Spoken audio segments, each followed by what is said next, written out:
lobby? Yeah, join the lobby to join hook.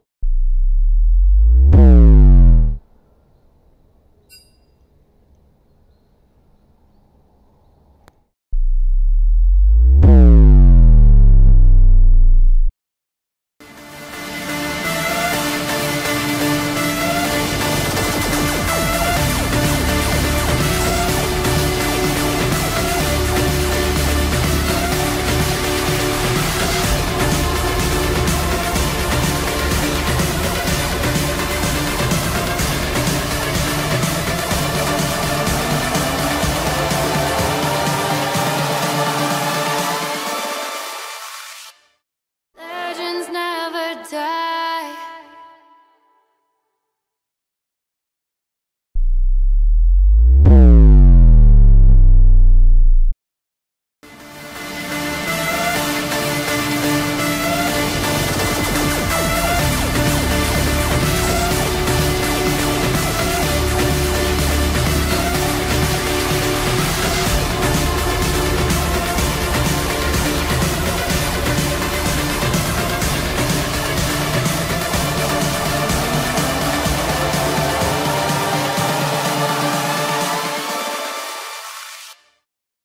Legends never die.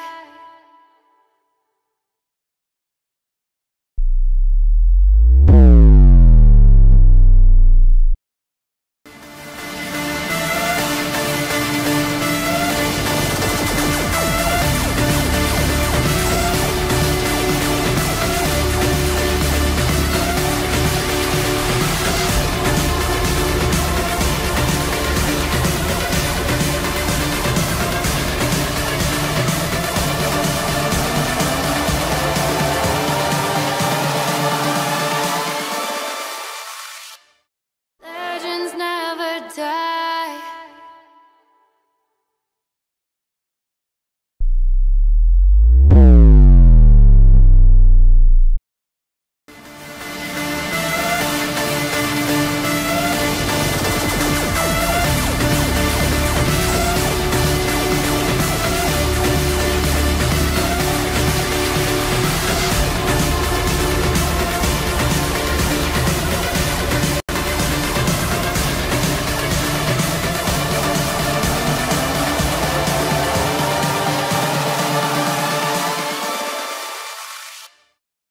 Legends never die.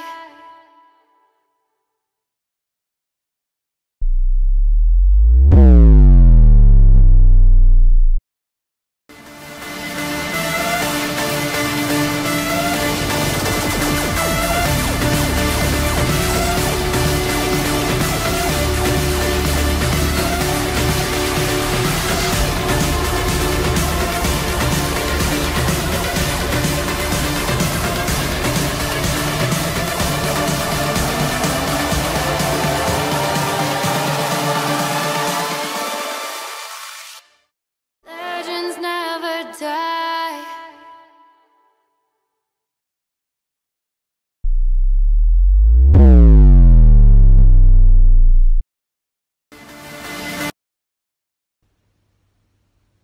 We welcome all the team to the Alliance Cup, sponsored by the Digital Swiss Partners Group. We wish all the teams represented from Bangladesh and India the best of luck, and may the best team win this amazing tournament.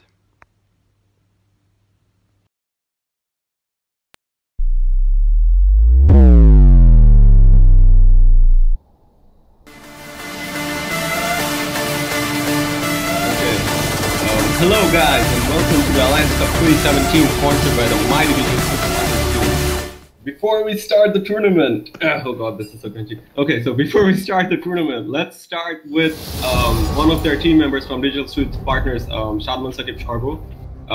So Sharbo, are you there? Hey, okay, so we'd like to ask you, what made you take such an initiative? What drove you towards, getting this tournament started and working so hard behind the scenes to make this possible for us?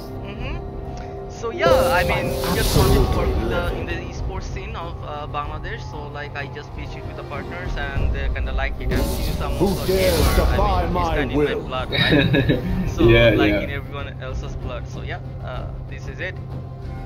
All right. Okay. So we'll be waiting for both the teams to get ready on the Champ Select screen.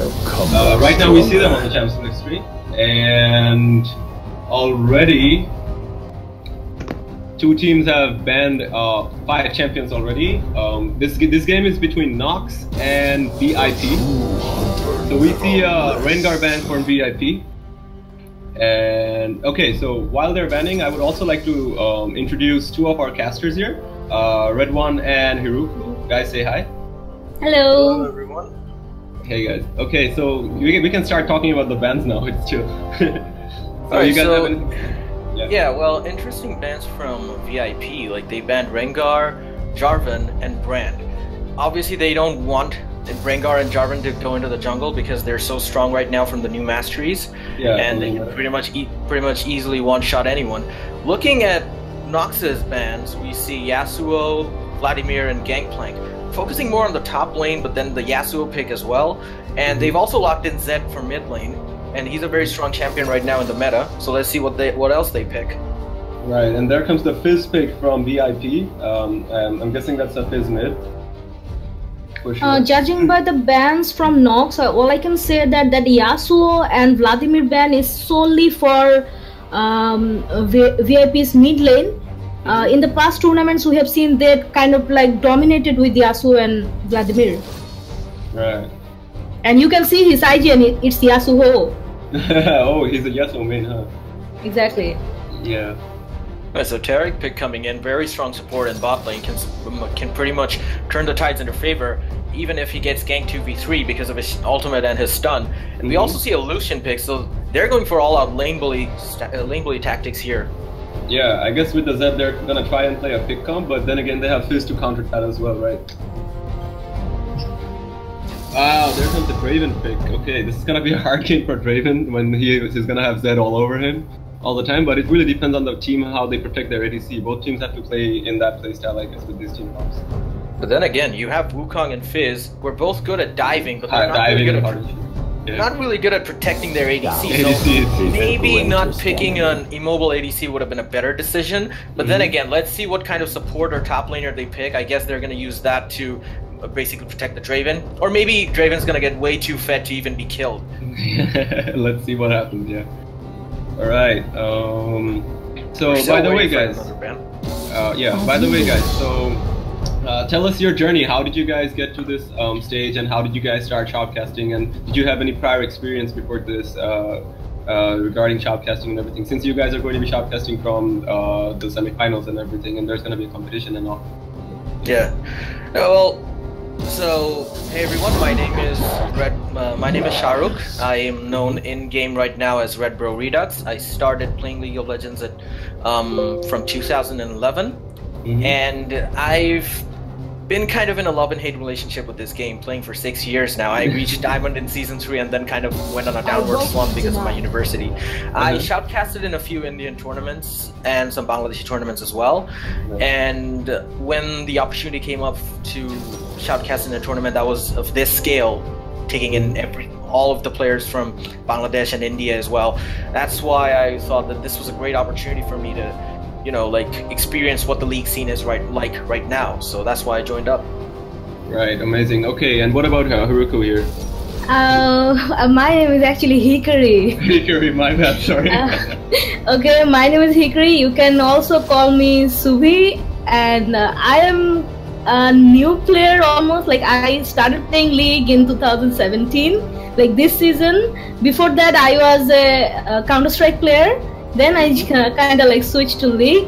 I shoutcasted in some previous local tournaments, bronzes over silver, and the previous end season invitational.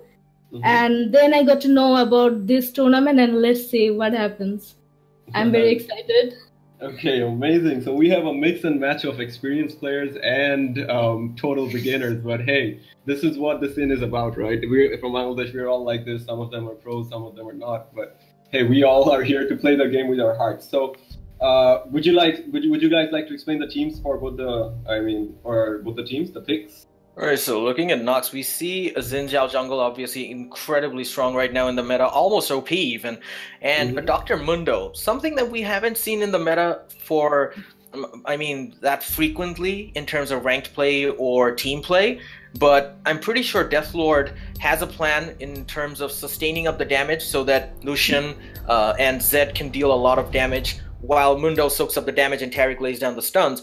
Looking at VIP, however, they've gone in for an all-in dive composition. Maokai, Alistar, Fizz, and Wukong, they're all good at diving an AD carry or a squishy target and just obliterating him in 1 second. And that's why I think that Lucian is one of the better picks for Nox because of his dash and the fact that Taric can protect him with his ultimate. And this is going to be an interesting match because the early game is going to decide a lot of the game's favor because both team has very snowbally champions. And if one side gets the early lead and then it snowballs from there, the other team is going to have a very hard time to basically come back from that. Yeah, speaking of bans, Metonmoy Games actually commented, he commented that I guess banning Zed would have been better. What do you guys think? Hell yeah, dude, ban Zed every freaking game out there, man. That's what I think. Actually, did you guys see? They actually banned Brand for Holy Ghost because that is his main champ. Like he has been known for his Brand plays like for so many times. But all I can say that Deathwow, like VIP support, Alistar is his main champ. He actually took his main champ in this game. Right. So we were talking about how Draven is like an immobile champ and he's not gonna have the front line and everything. But I guess the Alistar and the Maokai pick pretty much hooked him up with the front line that he needed to do the damage, right? Yeah. Well, from VIP, they're gonna require the first initiative if they want to protect the Draven. Because if Zed goes all in on the Draven, they're going to be on the back foot because they won't be able to dive the front line. They won't be able to dive the back line of Nox, and Nox can just push on back because the people who are supposed to dive are busy protecting the Draven, right? So yeah, I do agree with the fact that the Zed should have been banned because in this meta, in the new masteries and all, Zed is just incredibly OP. He can just delete anyone just with his WEQ combo because of the lethality. And bear in mind, a lot of people don't have armor anymore because of the fact that runes have been removed from the game. Yep. So lethality works even better now. Yeah, you're right about that. Okay. And so basically, I think this is going to be a bloodbath from mid-game if it gets to mid-game to end-game because both teams are going to have pretty tanky front lanes for their ADCs. And Zed can pretty much assassinate one of the targets and win the game from there by baroning or something like that. But let's see what happens. It's going to be a battle of the assassins. Yep, exactly. So Fizz can do the same to Lucian, but it's going to be a bit harder for him since Lucian is pretty much a mobile champ. It's at least more mobile than Draven, right? And he has Taric. Yeah, he has Taric to protect him, but he has to be like on... Taric has to be focusing on protecting Lucian all the time. So, exactly. Like Taric is an Arden champ. Even if the Arden got nerfed this patch, but still it's OP. It's pretty OP, yeah. Alright, so 5 seconds till the game starts. I'm sorry, I interrupted you. Go ahead. I'm looking at Wukong, and it's an interesting pick for jungle because the meta for jungle has been shifted towards Kayn, Kha'Zix, Rengar, Zhao, and whatnot. So Wukong jungle, not everyone does it, but I'm really interested to see how it goes because Wukong actually has pretty good ganking potential, even though he doesn't have CC. His laners can lay down a little bit of CC, and then he has a lot of effectiveness from there because he can just invis from the bush and then dash in and gank. But still, I'm curious to see how that's going to work out. Yeah, the Wukong pick was probably solely based on the fact that they want to hard engage with their tanks and dive on the turret and everything. So that's pretty much going to help out because of his ult rate. Yeah, but I'm feeling like VIP's composition is more suited towards a Yasuo because look at the amount of knockups they have: Wukong, Fizz, and Alistar. Yeah, unfortunately it was banned. Maybe they were going for that combo where they would pick Yasuo and do the ult combo and everything, but sadly it was banned out. So maybe they're going for this now. Yeah, so the game is being started. So what do you guys think of the new pre-season update, the new runes and everything? And what do you think that how it's going to reflect on the game? Give us more blue essence, Riot, please. Riot, please. Please leave the blue essence. Like The orange, they're literally giving 1/5 of the orange they used to give before. Yeah. If you like this chant legendary skin right now, you get only 120 essence. Oh my god. A summoner has disconnected. Okay, the traditional pause. I guess Mundo DC. Maybe he's having some problems. Okay. Yeah. So let's ask the tournament officials. Sharbo, each teams are allowed 3 pauses, right? Or is it unlimited? Yes, according to the tournament rules, yes. Okay, so they're actually, allowed let 3 me check pauses. again. A summoner has reconnected. Well, however, so Mundo has reconnected. Maybe the game will resume in a few seconds. Let's see what happens. Alright, so we were talking about the preseason. Like, while a lot of people are unhappy with the blue essence and the orange essence, let's talk about the positives, right? Like, what I liked mostly about the preseason changes were the masteries, of course, because I'm a huge fan of AD assassins and AD carries in general. So AD carries got a lot of good stuff in the precision line, while AD assassins also got a lot of buffs from the new masteries. So Like Dark Harvest. Yeah, the Dark Harvest and came out. Electrocute as well. Exactly. I really like Thunderlords though. I don't know about Electrocute. Is Exactly. that- Like I can't actually compare like if the Thunderlords was better or the new Electrocute is better. Like which one does more damage? Like it depends on champion to champion, I guess. Yeah, Electrocute's better for champions that can deal like 3 attacks or 3 abilities in quick succession, like Zed or Kayn, something like that. So There's related a to thumbs the pause, yeah, every team gets actually 10-minute pause time. So, yeah. Okay, so they get 10 minutes of Okay. pause then. Alright. Alright, so we are underway, and it's kind of odd to see a red fizz on the opponent team, but that's one of the chromas, I guess. Welcome to summoners. That was one of the good things from the new change. We got to buy the chromas. Chromas Okay, with the blue Death Lord DC again. Yeah. This kind of looks like Flash from my monitor. I don't know. Yeah. With the red chroma. For everyone who is listening to us in the stream, we'll be jumping in between games. Like we're currently streaming in VIP versus Nox. Yes, and we'll be switching to other games. Initially, we Okay. start with this, but we'll also spectate the other games. But from semifinals, we will spectate and we will stream each game individually, so you guys will be able to see all the games. There are currently 4 games going on, so we'll try to visit each of the games like, one by Yeah. one. Yeah, could you please tell them which games are going on? Okay. Currently, there's a Gucci Gang versus Meme Team, Mhm. and VIPs versus the New Light, Right. CAE Reboot versus Nox Gaming, Mhm. Overclock versus TDB. These 4 games are currently going on. Right, amazing. Okay. So we're still paused, hoping Deathlord to reconnect soon. Hope he didn't lose electricity. Third world problems, hashtag. So, Sharbo, what happens in case someone loses electricity, or do they get a sub, or do they have to play with 4 men, or do they get a walkover? What happens? Unfortunately, due to time limits, we cannot, give them that opportunity. So basically, the opponent team gets a walkover. Opportunity will get a walkover. Okay. Yeah, it's Yeah, for well, the qualifiers, though, right? So for the next high voltage matches in the next rounds, like we'll actually. They can play with the sub, right? They Yeah, can play yeah. with the Obviously, sub. they can. Yeah, A obviously they summoner can has go with the sub. reconnected. Okay. Alright, so we're seeing on the screen that Mundo has reconnected. Now it's a question of whether the match can actually continue or not. It's resuming in 3 seconds, so let's see.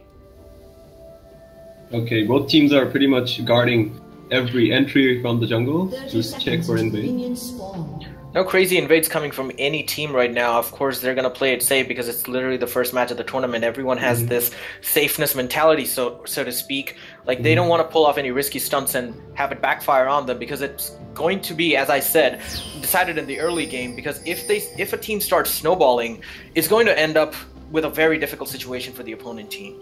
Exactly, yes. So they're pretty much playing it safe now so that they don't let that happen. Maybe they'll play safe in the lanes as well. Minions But, has spawned. so Wukong's gonna start blue, and I guess the enemy jungler's going to start With red. with the red, yeah? Yeah, one thing I've noticed in this season, a lot of the AD carries and supports, they help their junglers out do a smiteless leash so that they can keep the smite for the second buff. And that's very important because it allows your jungler to clear faster so that they can gank top or bottom lane much more quickly. And something that we haven't seen before in seasons 2 to 5 or season 6 even. But I'm glad this happened because I'm a jungler myself and it feels really good when your bot lane helps you out that much. Yeah. So there we see a hard leash, just like you said, so that Xin Zhao can smite his second buff and take the blue and maybe gank top on mid. Alright, we're already seeing some level 1 trading here between Fizz and Zed, with Zed coming up on Zed coming out on top. Of course, Electrocute actually does more damage now than Thunderlords did before when the season actually started, and it's adaptive damage. So if you stack AD or AP, it doesn't matter. It still does damage based on whatever you're stacking. So if you're stacking AP, it does magic damage. If you're stacking AD, it does physical damage. Yeah, so all the runes are pretty much adaptive now, so it really depends on what you stack. Looks like bot lane is gonna trade as well, and they're pretty There's much a trade going on in top lane. There might just be a first blood. No, Mundo just backs out. Oh, Maokai took a lot of damage from Yeah, Mundo. Maokai took a lot of damage here. Yeah, he's gonna get lane bullied now, but both of them have pots left, so... And Wukong is around top side, so this is gonna be a difficult situation for Deathlord if he plays it too aggressive. Yeah, because he's pushed up the lane. He's going in for the kill. He already takes a tower hit. Meanwhile, in mid lane, Fizz jashes out. Both flashes burn. Both flashes. Fizz escapes with just a sliver of HP. Unlucky for Xin Zhao and Zed. Pretty much not worth it, I suppose. Yeah, 2 flashes for 1 flash mid, and Zed did not burn his Ignite, so that's something. Yeah, I wanted to ask both of you is that we have 2 runes for 2 keystone masteries for AD carries, right? First of all is press the attack, and the other is the one that gives you attack speed. Which one is it again? Lethal Tempo. Lethal Tempo. Yeah. So which one? There's a third one. There's a third one. Yeah, there's a third one, but 2 of these are the most commonly picked ones. So Exactly. which one do you think is better of the 2? I think it's... I mean, it really depends on the champion playing, right? Like, I have seen like after the rune changes, I have seen most of the Kog'Maws or like attack speed based AD carries, they took Lethal Tempo. Like Kog'Maw with Lethal Tempo with a Lulu support is really OP right now. Like it's in the trend. And with the Rage Blade, right? Yeah, with a Rage Blade, exactly. Yeah. But the Even AD carries trade. that where? Sorry. So mid lane, trying hard to make a gank happen or something. Wukong pushed up to mid lane. Oh, Zed is going ham, but Wukong still didn't show himself. He's coming in though. He's coming in hot, and Fizz doesn't have any summoners left from the flash last gank, so they're pretty much even right now with both flashes down mid lane. There's a Wukong still hanging around mid lane trying to get a ganking opportunity, but he can easily actually gank bot because the blue team's actually pushing up pretty hard against VIP. And Wukong's actually making his way down to bot side. And we're going to see a gank coming out from here. If Alistar can engage, Tarek basically brushes them away with his stun. Yeah. Alright, so the top laner Maokai beat first. So he's gonna have a TP. Okay, this is an off-topic one. Like, is it just me or everyone is seeing Jin Zhao limping? He is actually limping. He is like this is some kind of bug. Yeah, bug. Yeah, the replay bugs are pretty much prevalent in this patch because I was watching a replay of myself playing Rengar, and it looked like Rengar was limping in between his ult as well. Look at him limp. Look at him limp. Okay. Yeah, poor guy's limping his way to the freaking wolves, man. Oh, that's sad. Alright, we actually see Zed going in. I think that's gonna be First Blood, and there we go. We have First Blood going to Zed.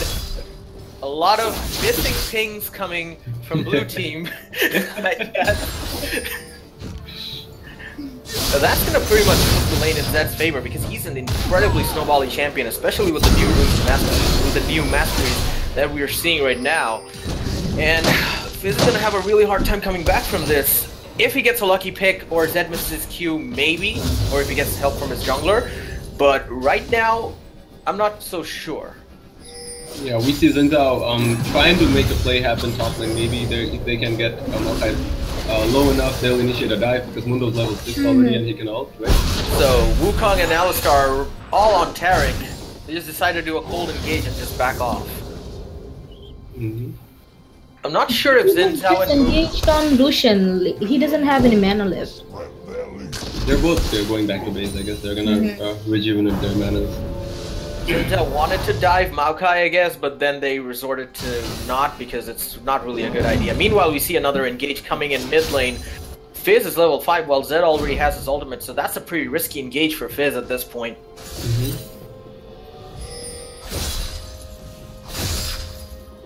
I guess it's a pretty standard top lane, trading back and forth, farming. Like top lane is a different game. Like we call 4v4 League of Legends, and then top lane is another game, basically. Speaking about the top lane, what do you guys think about the runes of keystones of the tanks? The Grasp of the Undying, Aftershock, and they have a Guardian, which works only on the supports, I guess. Taric, Braum. Yeah, Grasp of the Undying is basically a very good trading tool. Even I've seen a lot of people playing Fiora taking Grasp of the Undying because she heals from her passive, and the Grasp of the Undying heal also bolsters that. But we've seen a lot of people playing Grasp of the Undying with Mundo or champs which are heal reliant. Champions which have a lot of CC, they work best with Aftershock because they can just lock everyone down, and then the Aftershock damage can pretty much obliterate a lot of the squishy targets. So Maokai actually has Grasp of the Undying here.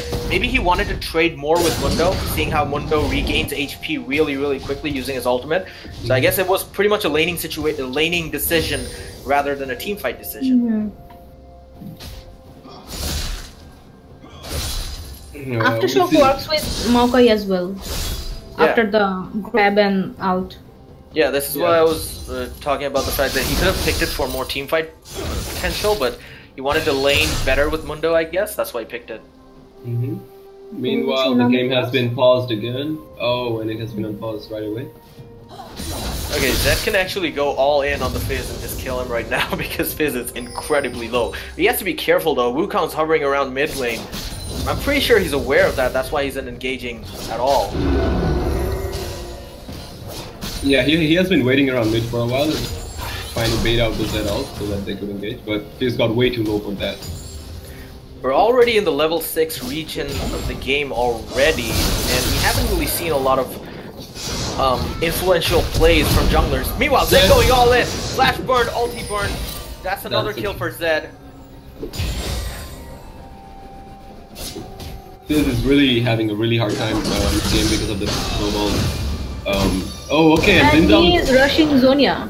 Zindao's going in and he's gonna pick up the kills for Wukong as well. That is double buff 3 started, I guess, for Zindao. This is gonna snowball the blue team really hard. Yeah, well, that's what I was talking about, press the attack, and Zindao is so efficient with press the attack because of his attack speed modifier. And did you see the amount of damage that he did with just 3 attacks? This is why Zindao is just way too strong in this meta right now. Like, a lot of people call him Wins Out, and that's for good reason as well. The only bad thing about Zindao is that he's pretty much an all-in champ, right? Because you don't really have an escape, but then again, if you get ahead and snowball, it's really a Wins Out. Definitely. So then you have your ultimate as well, which protects you against incoming damage. Yeah, and blue team got a dragon. First dragon of the game secured by blue team. Fizz misses his ultimate on Zed. Zed's gonna calmly walk back into lane and just keep on farming. Look at the level difference between the two in the lane. This is a really hard matchup for Fizz. Meanwhile, in bot lane, we see a skirmish coming in. Wukong uses his ult, gets interrupted. Red buff's ticking down, but he's not gonna die. Meanwhile, Lucian comes in with the ultimate. Alistar's already taking up a lot of damage. They can't kill him. Heals popped out from Alistar. Draven's laying down the damage, and both teams are gonna go out of this fight just limping with scars, but no dead people. Guys, what do you think about Draven's items though?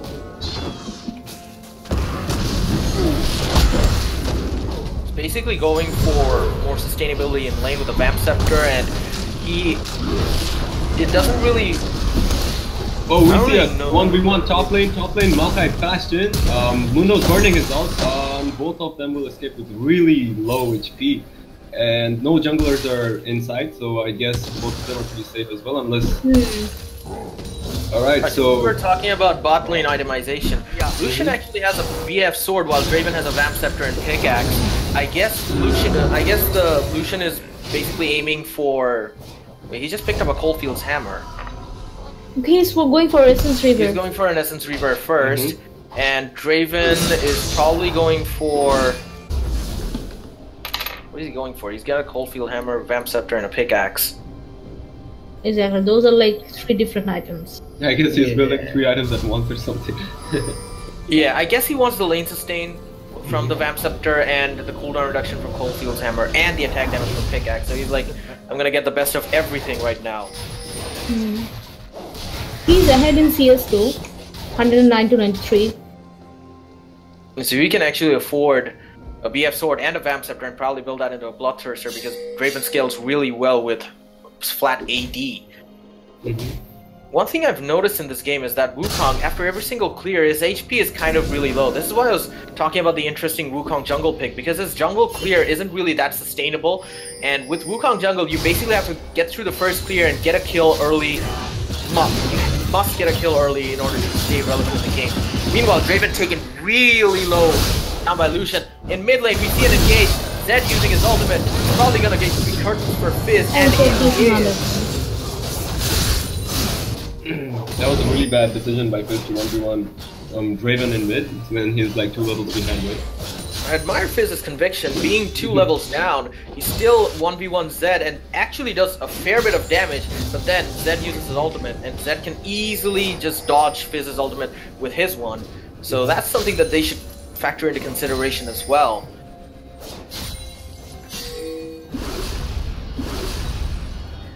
Meanwhile, Exed, he's taking the red side's red, and I think Mundo is having a hard time doing CS, so he's a bit low. He's a bit behind from Maokai.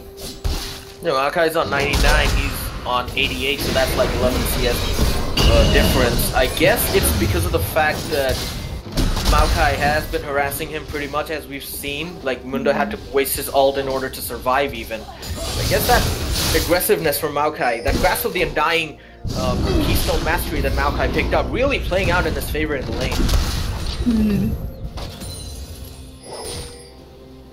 Meanwhile, we see a fight down mid. Zindao's engaging on Wukong and flashes in and gets the kill, and Zed is gonna go hard on Fizz, and unfortunately he doesn't have his ultimate, so that's gonna be 1 kill picked up by the booster. The rate at which Xin Zhao is just snowballing right now is much more dangerous than Zed, because once Xin Zhao goes in, 2-3 seconds, your AD carry is gone. At least Zed gives you some time to react when the death mark is active on you. Xin Zhao doesn't even care like that. He just goes in and just wrecks people. He's pretty much gonna snowball off this if he plays it right. And in top lane, we see a pretty decent trade between the two, and they back down. Alright, so Zed has rotated down to bottom lane, and actually bot engage while Zed is still there. Raven, and there's a very good ult from Terry. Zed is on a rampage right now. Okay. Yeah, this is what I was talking about when I meant that Draven is an immobile ADC and he can't really do anything against Zed, because once you flash out, Zed is basically going to use his W to re-engage back in, just kill you again. Meanwhile, Xin Zhao dealing Fizz. This is going to be really close. I guess Fizz is going to die from the red buff tick, and he does.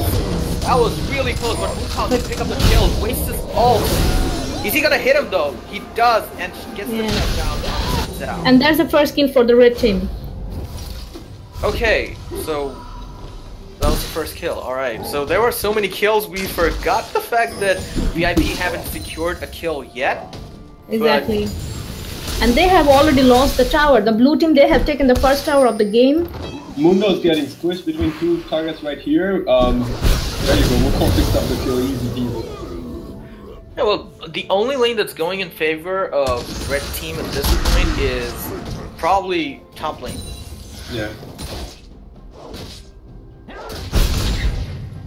I guess VIP really has to turtle here and push it towards mid to end game if they really want a chance. Because right now, if they team fight, they're still playing with ult, Brazen and Brazen, right? And we see an engagement lane, but Alistar Zed backs out, and both of the supports they have moved to the mid lane right now, but Alistar is like moving away maybe. Yeah, I guess we're going to see a dance for the dragon right now. Although their jungler is backing off, this gives blue team an opportunity to take the dragon back. Really back. First bot lane tower is already down, so blue team bot lane can just rotate mid and push mid up so that they can get a opening for dragon. So that's pretty much what they're doing at this point. And Zed at the moment needs to be stopped in terms of his kill supply, because if he keeps on getting kills, they're already at a disadvantage of 3.3 gold, and meanwhile Alistar face checks a push and finds Xin Zhao waiting for him, but it might turn out badly for Xin Zhao as Alistar goes in. Great ulti from Xin Zhao, but Alistar re-engages. Meanwhile, Zed comes in, no damage on Draven, might not be enough to kill him. That's a great juke, and oh my god, they all just obliterates Draven. He did not see that coming, and Xin Zhao also takes out Alistar. Blue team are basically turning even unfavorable situations in their favor because of just how fed they are. They're just too ahead. Okay guys, I have some news from the other teams as well. So TDB versus OC just started, and Gucci versus Mame is right now in 4 minutes 30 seconds. And their score is 1 kills for each team, and almost all their sums are down.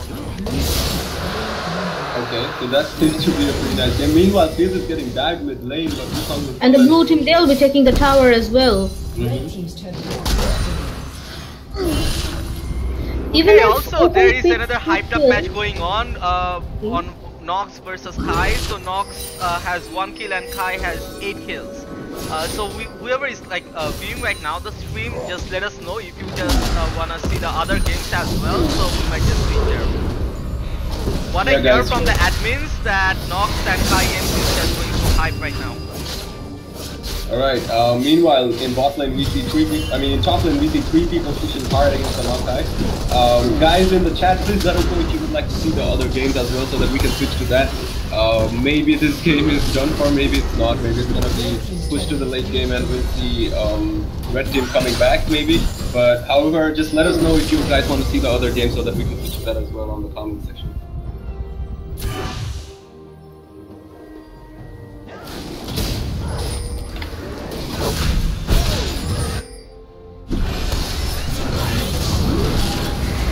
Alright, so they're taking Rift Herald. Blue team is pretty much hammering color right now, but red team is pretty much reactive to it. They're coming 4-man in. Let's see if Alistar can get a pretty good engage. Tariq pretty much catches them out, and Zed is in the backline already. Alistar goes all in on the backline and is pretty much handling them on his own with his ultimate. Red team decides to back out because of their low health bars, and this is a really good fight for Rift Herald, but I guess blue team is just going to obliterate them because of how fed they are and how ahead they are, and they're going to secure the Rift Herald. And Mundo's still going for Fizz, and Fizz is pretty low, maybe he can escape, and there is a Wukong behind him. Maybe Mundo's gonna dive it all in, and Fizz pops his time stopwatch, and can he get the kill? He pretty much got the kill, and Zed comes in and picks up Wukong as well. That's a double he just got a double kill.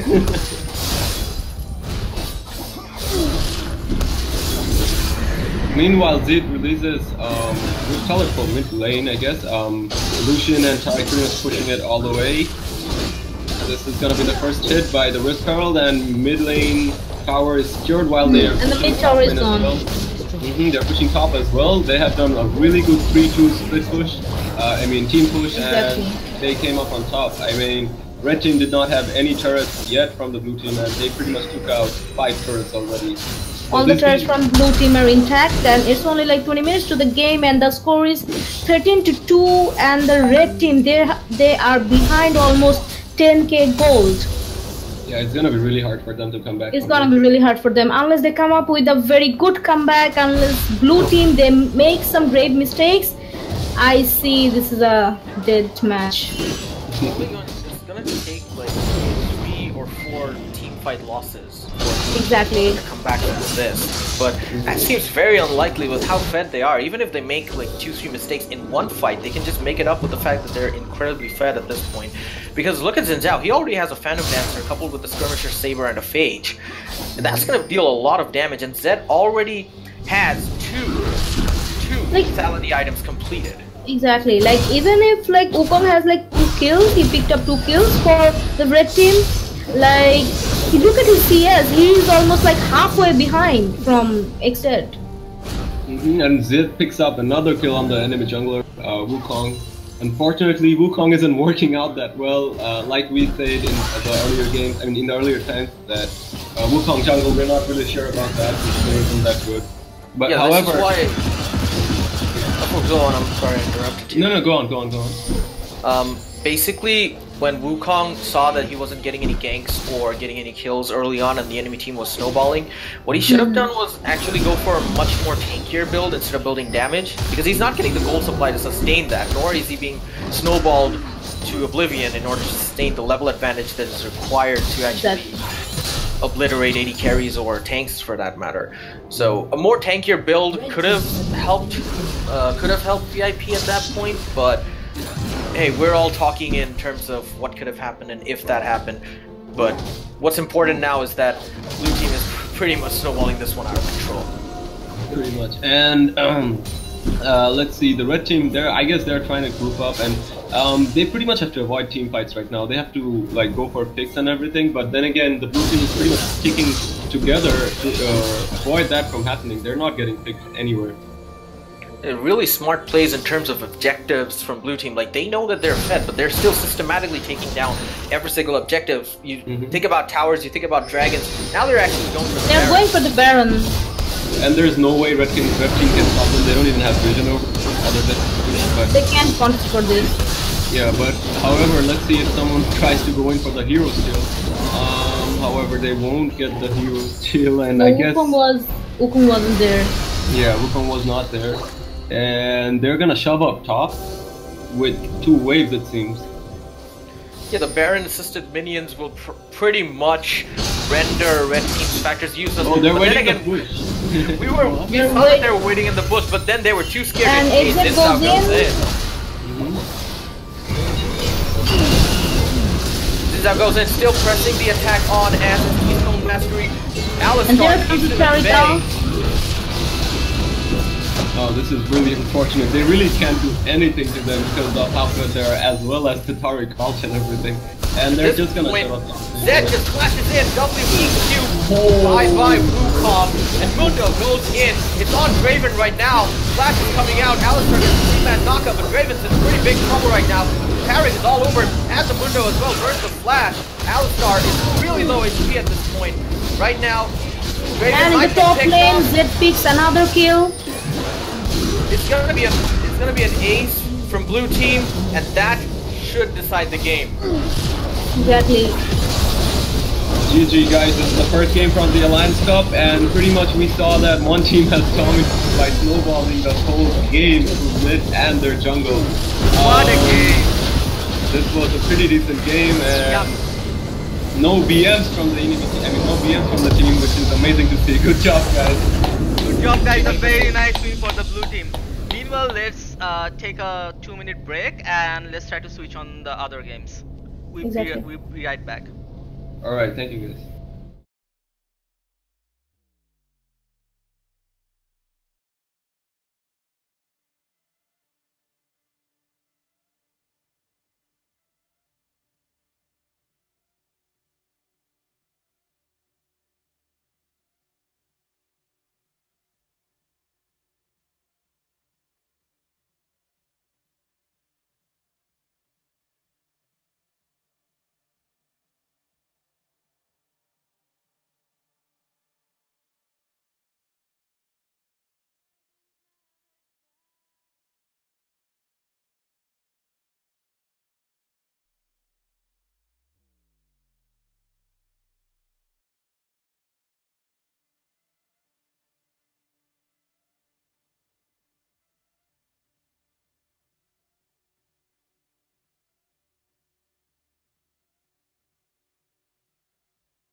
Okay, I'm there. So guys, once again we're back with Nox, Ignos Element, Nox Blade and sorry, what's their team name again? Someone please help me. Wait. This one is CAE Reboot versus Nox Gaming. Alright. Yeah, it's none of that Nox Ignis Elementia thing again back in 2015 when it used to be. Yeah. So let's do a reboot. Let's do a recap of what happened here. We can see that CAE are comfortably in the lead with a 6.2k goal lead at this point, 10 kills to 3. But then again, let's focus on the action. Forky gets on Brand and just obliterates him at this point. Jarvan flashes out, teleports coming in from Shen. Stand United, rather, on Corki. And, okay, let's resume looking at the picks again. So we have Galio. Okay, these people are not letting us get the picks. It's such an action-packed game. Another fight coming in, haunted by Gragas gets haunted. Zaya's on Shen, but I don't think that's going to be enough damage to kill him. Gragas does get picked off, and that results in another kill for CAE.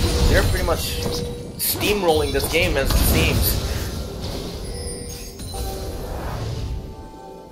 Alright, so we are pretty much caught out of blue regarding this game, but we can see the red team is pretty much pushing, shoving bits towards the enemy team, and they're doing a pretty decent job. I mean, they have decent amount of kills, and they don't have enough kills for this wave right now, but next wave they're gonna shove it up harder, I guess, and Baron is still up for them, but Corki goes in and gets a decent amount of damage on Zaya, but yeah, he gets a decent amount of damage on himself as well. That's why he wanted to knock out. Yeah. And okay, judging from this Jarvan build, he's going for a more tankier build. Yeah, we already did, but once again, this is CAE Reboot versus Nox Gaming.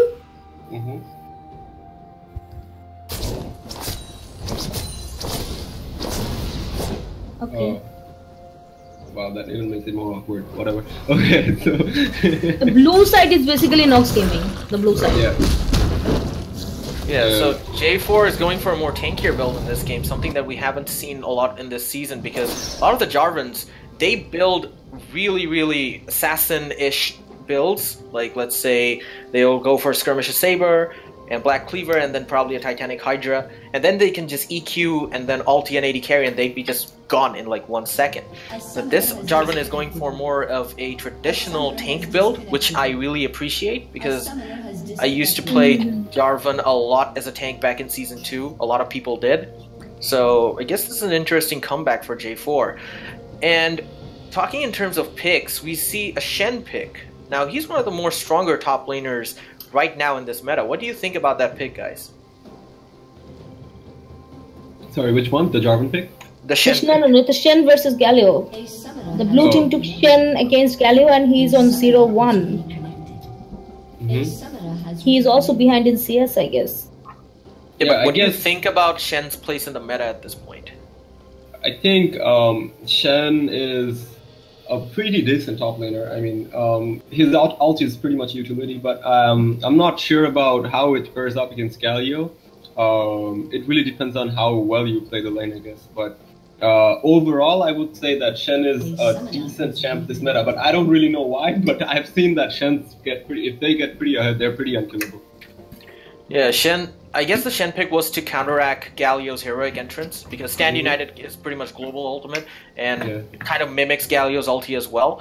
But we see that Galio has actually won his lane fantastically with a 3-1-5 scoreline and 137 CS. Well, Zaya has quite an amazing amount of CS, like 203 in 22 minutes. And look at his score, he is 3-0. He hasn't been killed once. Yeah, Zaya's pretty slippery ADC owing to her ultimate, and if she gets ahead, she can just bully you out of lane, and even if it's a 2v3 or a 3v4, she can turn the tides in her favor using her feathers. Yeah. I hate the feathers, by the way. Every time I play, I get stunned somehow. So, anyway.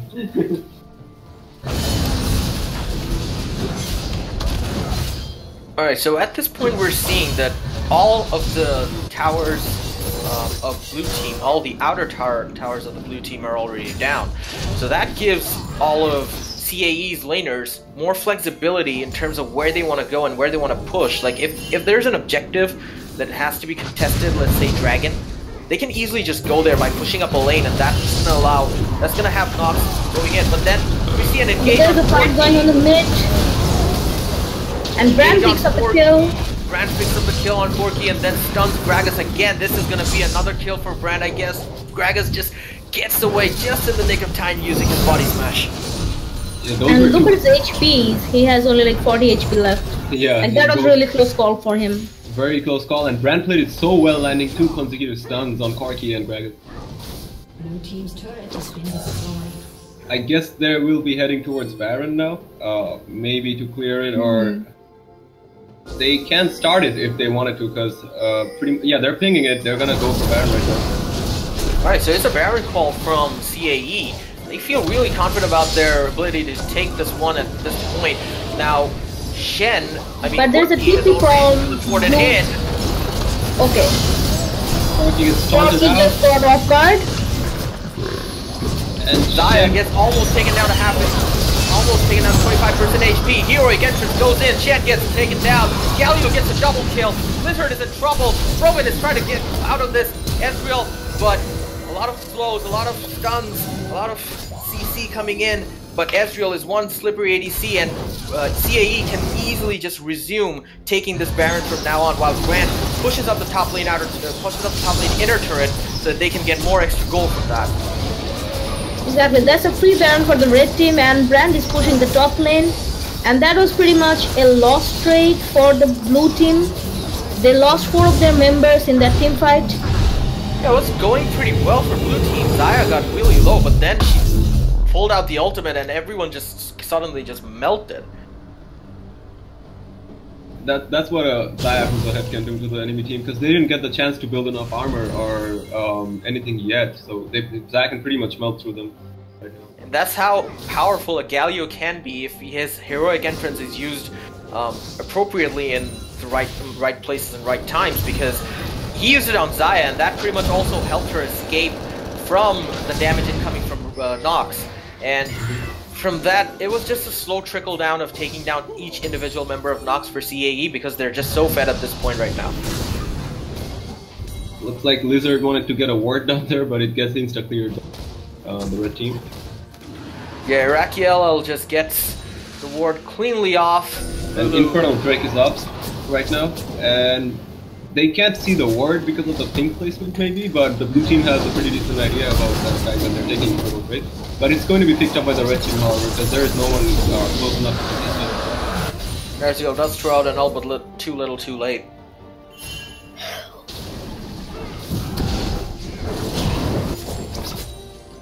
Xayah is actually hitting for 857 damage per crit.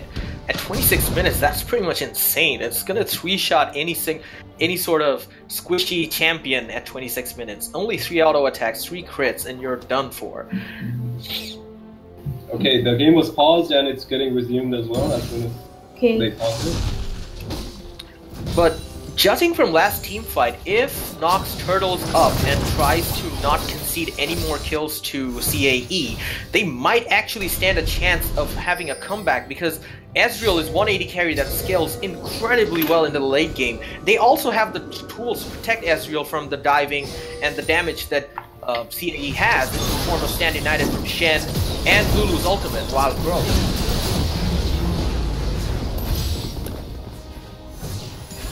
Yeah, but however, red team is pushing really hard. CA is really hard with the Baron and powered minions bot lane, and they're trying to end the game now. Yeah, then since they're so ahead, they're gonna try and push hard and end the game right. Maybe if they can get a good engage or a team fight right here, they can end it.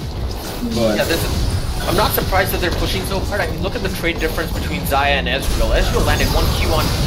Okay, as I was just talking, one member of Nox just completely obliterated. That's what I was saying about Xayah. Like, she does 2 auto attacks and it's like half HP or 75% HP of a squishy hero. Meanwhile, Ezreal can only do 25% of Xayah's damage.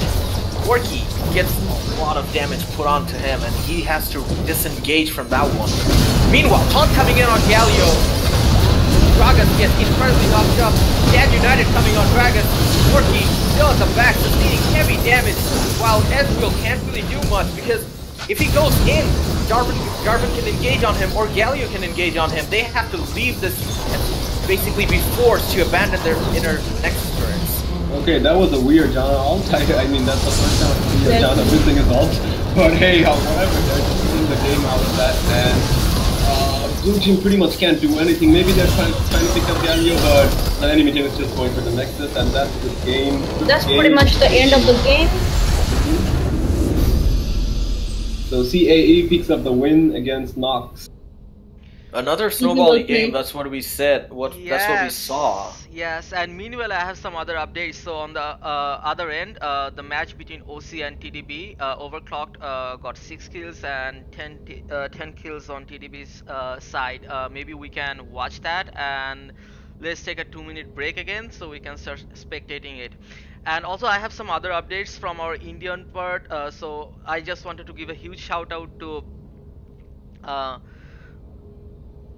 Siddharth? Sorry? Yeah. Siddharth? I'm sorry, I was just checking the updates. I wanted to give a huge shout out to Siddharth Ranjan for organizing it and helping us out from the Indian part.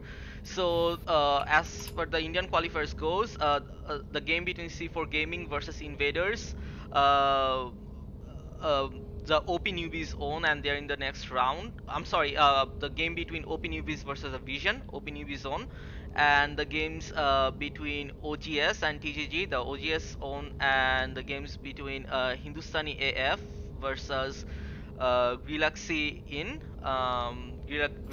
own. And also other update, the games between Team GS versus P-Sub Warriors, that's still on going on.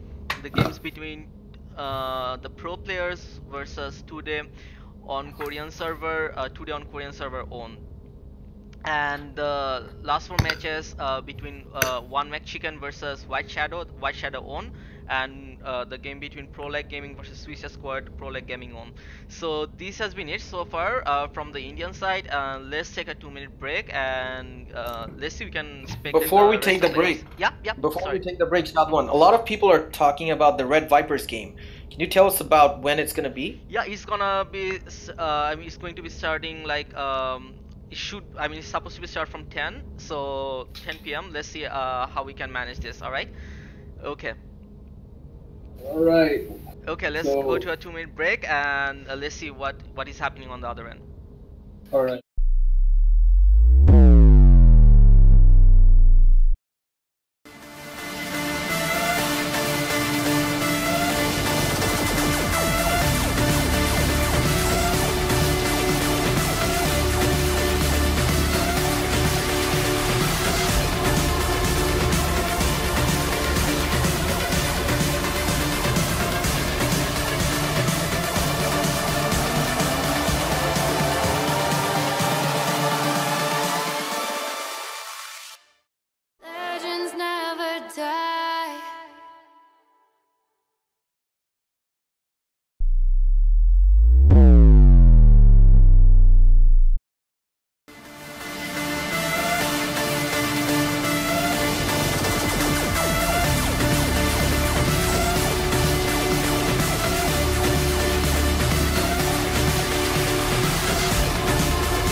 Okay, folks, a quick update for you. TDB versus Overclock is almost done, and TDB is kind of in the winning seat at this point, so we're not going to spectate that one, but we will be back with more League of Legends action after 10:15. We're going to take a small break, and if you want to follow us and the results, check out DSPSA/Alliance-Cup. Go to that website to get all the updates and the results and the streaming links. Thank you very much. We'll be back after a short break.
die.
Alright, so we're back with the hyped up match, RVX versus Team. This is RVX versus questionable feeders. I thought you were gonna complete my sentence, but I guess that didn't work out. Anyways, so we were very hyped up for this match, and even the viewers were probably just waiting for this one particular match, as in they all want to see RVX in action against Team.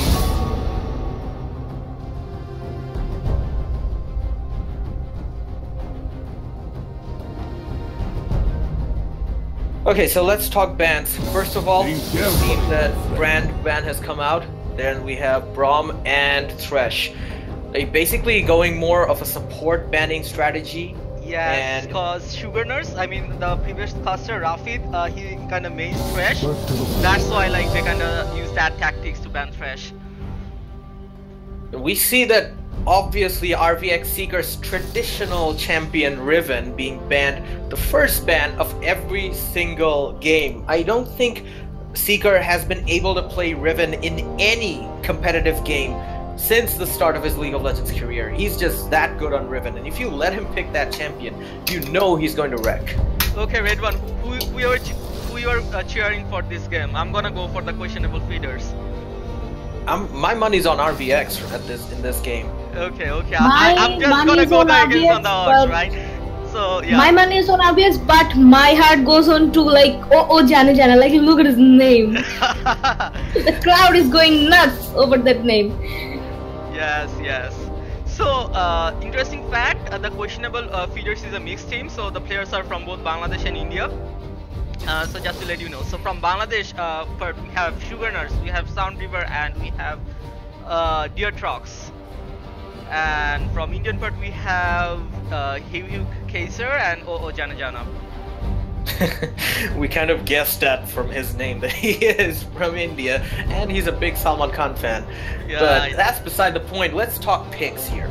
Maokai going for RVX Forest. I guess he's not going to play Maokai jungle. Maokai might be reserved for top lane. Alistar, very strong support, picked up by Sugar Nuts, Yasuo, and Malphite. So that's a pretty good combination of knockups for Team Questionable Feeders, because they have good knockup supply for Yasuo to get his ulti out. Meanwhile, we see RVX Team Up picking up Misfortune, and she's been a very strong ADC in this new meta because of the fact that her ultimate can proc so much of press the attack, and press the attack in terms of her love tap, and her ultimate is incredibly powerful in team fights. And also see Karma picked up by RVX Panda, and that's a very, very good support for harassment in bot lane. And there's a new ban coming up, which is Cassiopeia, because RVX Shinichi is pretty much known for his Cassiopeia and a lot of his mid champions as well. The weak fear the shadows. Then we have Kayn as well. Kayn is one of the most strongest champions in the jungle in the current meta right now due to the few Keystone Masteries that have been put into play. Now, Hikari, I have a question for you. What do you think is going to be the jungler for RVX? Is it going to be Maokai, or is it going to be something else? I have a feeling Maokai is going for top. That Maokai pick is picked for RVX Seeker, or he might just go for jungle as well. Like I don't know. Okay, Maokai on Seeker. That's gonna be pretty interesting to see, because Seeker's always known for playing, let's say, the carry-ish top lanes like Fiora, Riven. There we see a Xin Zhao. I'm pretty sure they're gonna swap out. Seeker's gonna play Maokai. That's gonna be interesting because his trend is basically going towards carry top laners or carry. Exactly, he's going for a Xin Zhao now. Yeah, I think that might be a Xin Zhao jungle, or it might be Xin Zhao top lane. We don't know. Malzahar being picked up by Shinichi, obviously a very good choice against Yasuo for zoning out. Now, we also see Elise picked up. Now, Elise hasn't seen a lot of action or a lot of attention in this patch in the preseason. It's all been about AD junglers and AD assassins. So, it's kind of refreshing. You cannot miss the Yasuo Malphite combo there, right? Yeah. Found River went for Yasuo. And Hui Kaiser, he went for Malphite. So, good initiate potential for Team Dream Feeders.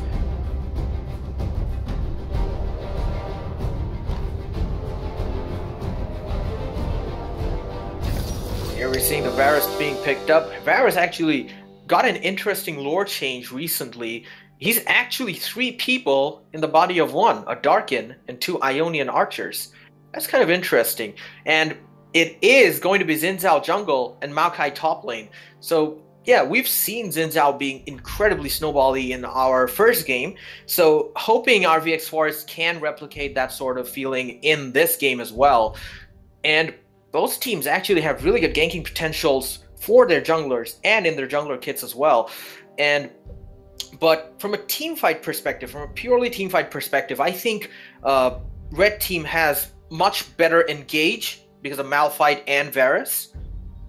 But then again, Yasuo. Yeah, and Yasuo as well, because he can follow up with his ult.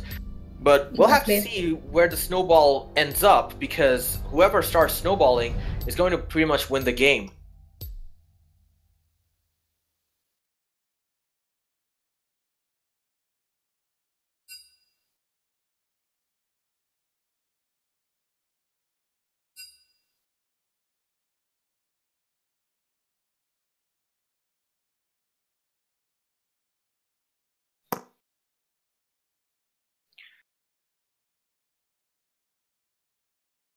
Let's go to the comment section.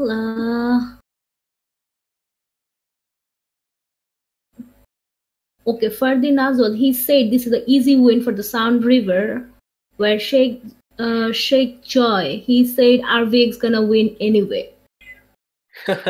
Well, a lot of people do favor RVX, but it's still too early to call this game right now because it hasn't even started yet. Because admins. Sadhan bhai, shunen. Hello? Hello? Now, one of the things that Malzahar does is that he's pretty immobile, but he can pretty much zone out a Yasuo with his E, the dot, and the damage over time can pretty much zone out the Yasuo pretty well. But Yasuo's mobility is something that should be watched out for, and the fact that Questionable Feeders has so many knockups is pretty much testament to the fact that RVX has to play this incredibly carefully if they want to avoid a bad engage on them. So let's see what happens. Anyway, so what do you think about the combination down in bot lane? Like, let's say Varus and Alistar versus Karma and Misfortune. Karma obviously going for Ignite, so she's going for more of an aggressive route, while Alistar has gone for Exhaust. Karma with Ignite. Like, can you see the summoners of the red side? Like, I can see only like the on the faded outlines. Yeah, you can That's kind of figure out.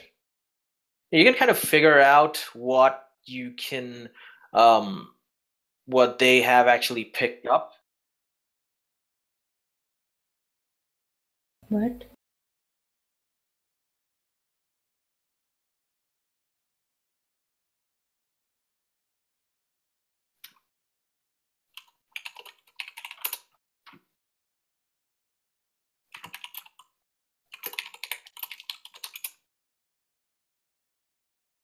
Okay, so Deep has said Yasuo will need a QSS first. And that's going to be very interesting if Yasuo does get a QSS just for Malzahar's ultimate, because once you get caught in Malzahar's W and E and the minion and Malzahar's minion is just auto-attacking you while Malzahar just rains down his laser of death on you and you're suppressed, it kind of is difficult for you to get away because, one, you're suppressed and you get dealt a lot of damage. So once the suppressing is even off, you are basically at like 25% HP or 10% HP, and Malzahar can basically just finish you off with a couple of auto attacks from his minion and from himself and the Q as well.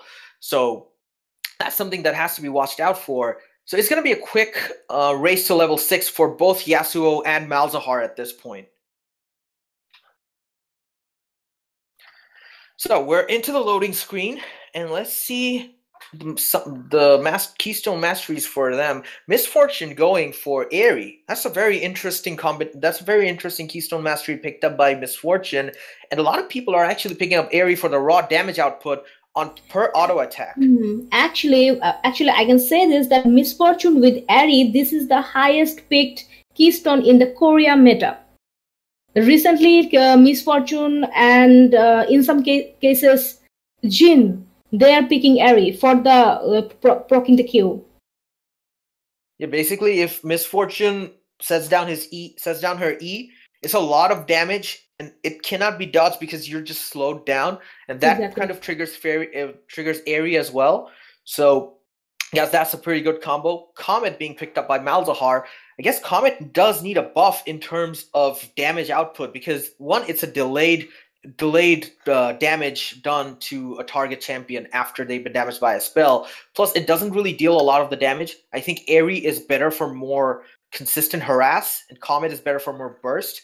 But I still think that Comet's AP ratio needs to be increased a fair bit amount, so that it's more worth taking for laning phases. And Airy has been nerfed recently in the last patch, the last hotfix. Airy has been nerfed. So we are seeing Maokai with the Aftershock. So he's going mostly for the team fights, not for the laning phase. Like he could have taken the Grasp of the Undying for the laning phase, but he's going for the Aftershock. It's pretty much because Malphite is a champion that has no innate sustain other than the fact that he regenerates a shield every now and then. In the first game we saw Mundo against a Maokai, and Mundo is very, very difficult to lane against because his sustain is insane. He can ult up and just go back to full HP, and his base HP regen is pretty good as well. So in terms of laning, a Grasp of the Undying on Maokai against a Mundo makes sense. But in terms of when you're facing a Malphite who has good sustain in the form of his shield because he can block a lot of damage, but he doesn't have any sort of innate health regen, so Grasp of the Undying here works better in your Grasp of the Undying here is kind of redundant because you need more teamfight potential because you're gonna lock down a lot of people with your skills anyway because Maokai is basically a lockdown champion and the shockwave can be triggered very, very easily.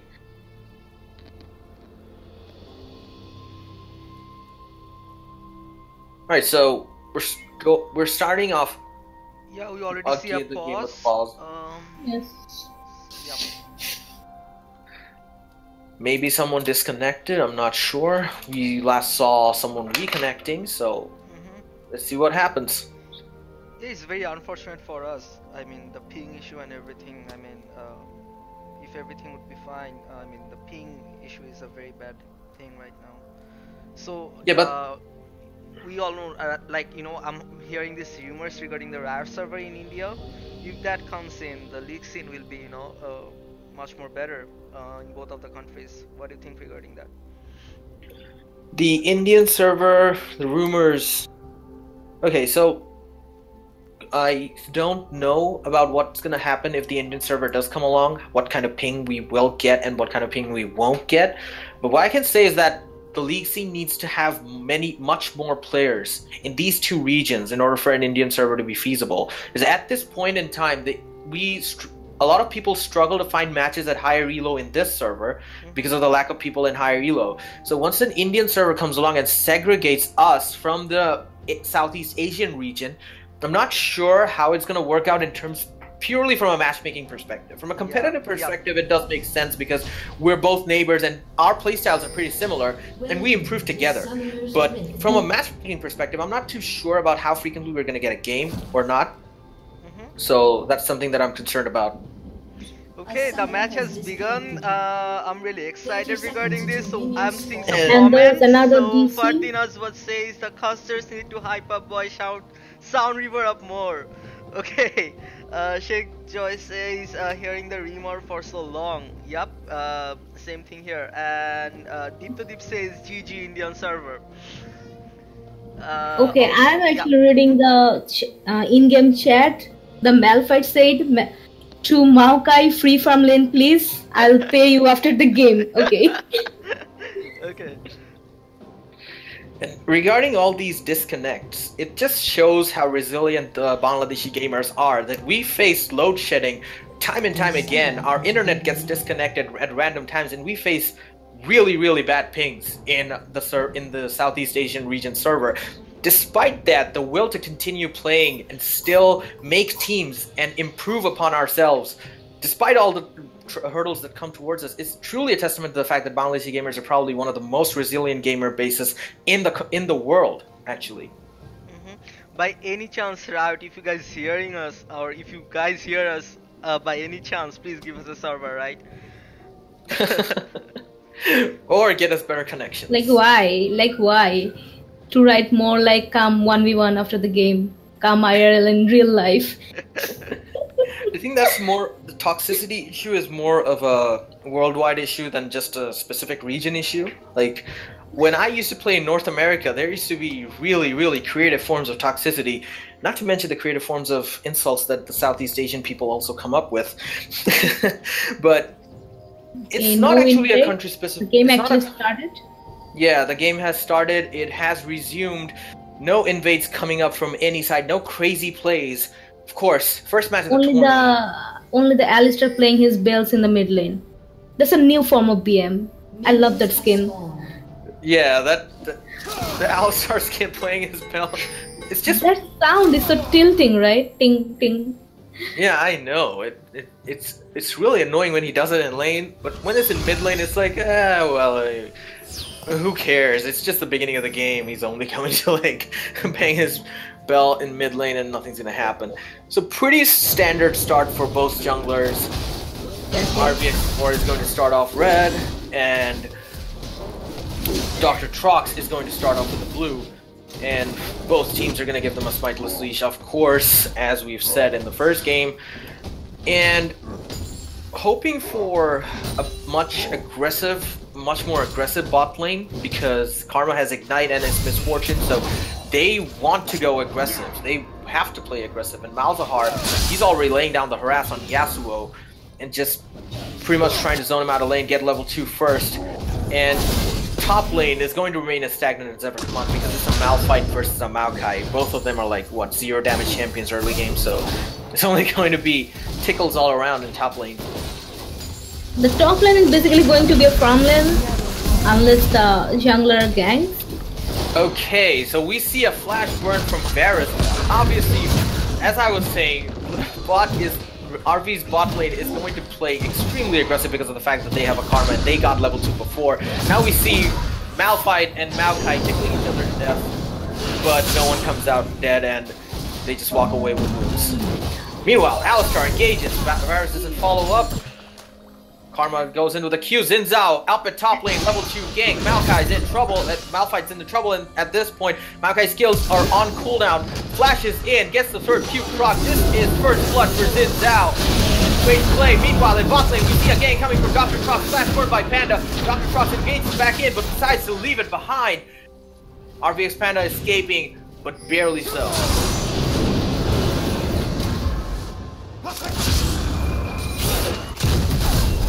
Interesting to see how Yasuo has already been kind of sort of zoned out by the Malzahar because of his spells. Like, Malzahar is a very, very annoying champion to lane against, especially if you're all melee, even if you have a lot of mobility like Yasuo, because he can just harass you from afar, put down the W on a minion wave. Even if you walk across it, you're going to take a lot of damage, and now the E's on him, so Malzahar's Voidlings are going to be all over on his face. Like, you can see he has already used up his health spots, and he is around like 8 CS behind than Malzahar. Yeah, he needs a jungler intervention, because the trick with Malzahar is that you don't let him farm, you don't let him get to level 6 easily. You let him push up, because his kit is pretty much inherent to pushing. When he uses this E, it's going to affect every single minion in the lane, so that pushes the lane. So what happens is that the jungler on the opponent team can pretty much capitalize on this drawback of Malzahar, and then gank him over and over and over again, which pretty much cripples him in lane and sets up a very good snowball opportunity for his opponent. My client just froze for a second. Okay, we'll be seeing a gang in the top lane. No, our big forest. He backs off. Yasuo's already taken down to very low says speed. on the chat, he asked basically, why would you take exhaust on an engaged support? Well, there are a lot of reasons as to why you might want to take exhaust. It's maybe because of the Xin Zhao, because once the Xin Zhao is on your AD carry and he's pummeling away at him, an exhaust can pretty much mean the difference between life and death, and Police just gets casually taken down while we're discussing that part of the game. Just some summoners down, right? Yeah. So, flash down for Forest, flash down for Deatrox. Meanwhile, really aggressive play coming in from RVX. Alistar forced to flash to get away from the Karma root. And as I was saying, Exhaust on Alistar might be useful when you're trying to protect your ADC, but against a Karma lane, Alistar can go all in and Varus can also follow up with a lot of its damage. So yeah, Exhaust could have been replaced by Ignite for much better laning potential, but considering there's a Xin Zhao in RVX's team, but the Exhaust might end up saving Varus, because Varus doesn't have any escape options to himself. So yeah, cutting off Xin Zhao's damage and attack speed is one of the crucial aspects into shutting him down. Meanwhile, the other games have just started. Team Wave versus we see a trade in the top lane and the red team jungler and the red top lane going in. Okay, Maokai is saved. Yeah, as I was saying, the Dream Meme Wave versus Rise of Siege games just started. They are right now in the peak and ban phase. I love how Maokai just shrugged off the gank like it was nothing. Just one Q and everyone just backed off. Malphite already has like 0 mana at this point, so he can't really trade against the Maokai too much. And in terms of leveling, we see that Xin Zhao is actually level 5 at this point. He's hovering around bot side while Dr. Trox on the least, he's level 3, so that's going to be pretty much a crippling factor for Team Questionable Feeders, because their jungler is 2 levels behind, and Forrest can basically just enter his jungler and bully him whenever he likes. Meanwhile, Alistar coming to engage on him. Elise misses the stun, but Xin Zhao gets stunned as well. This might end up being a kill. And Forrest is out. Dr. Trox picks up a kill. Meanwhile, Alistar trying to re-engage. Malzar's coming in, he's level 6. Deals a lot of damage to Alistar. Yasuo comes in, gets instantly ulted. Nice wind wall to block the damage from Miss Fortune. Flashes out to save himself from Misfortune's Reign of Death. But that was really good play from Questionable Feeders to take down Forrest in the jungle. Maybe he was too deep in without support from his bot lane. But then again, RV did turn it back around and almost got Yasuo, but they did end up getting the Alistar.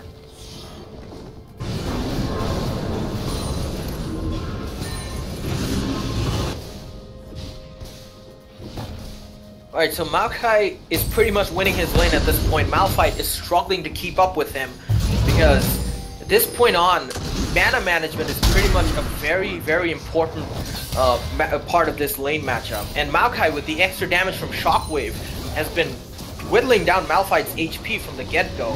Malphite has been forced to back off, leaving his turret exposed. Meanwhile, Xin Zhao going in for another invade, steals the blue. Dr. Trox's gonna come back up, but then he gets killed. Meanwhile, Alistar comes in for re-engage.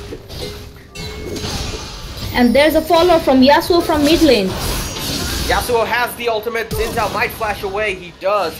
But that was a good blue steal and a kill on Dr. Trox. Xin Zhao pretty much putting on the pressure on Elise at this point.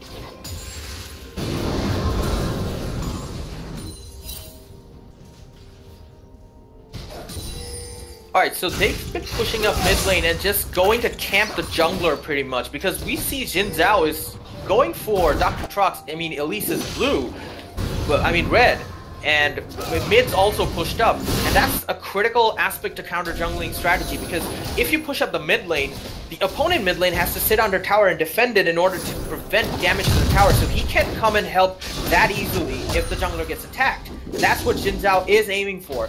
Xin Zhao is easily going to comfortably steal away this red buff, starving Elise of even more XP, which is going to set her back even more because she's just level 4 and she's struggling to keep up with the XP gains that Xin Zhao is making.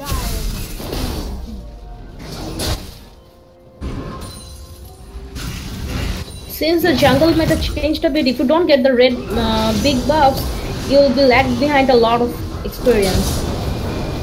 Yeah, counter jungling is finally back. Exactly. It's finally back. And Forrest is doing his job. Meanwhile, Misfortune gets rooted under the tower. Kind of a very unintentional mistake, I would presume, from Misfortune getting the root under the tower. But great spotting from Dana that he could ult him under the turret when he was taking turret fire. And the red team, they're going for the dragon now. That's going to be an easy dragon for red team. because Xin Zhao is at base, but they're kind of disengaging and re-engaging at this point because Alistar is level 5 and Elise is only level 4. But this should be a quick dragon for them.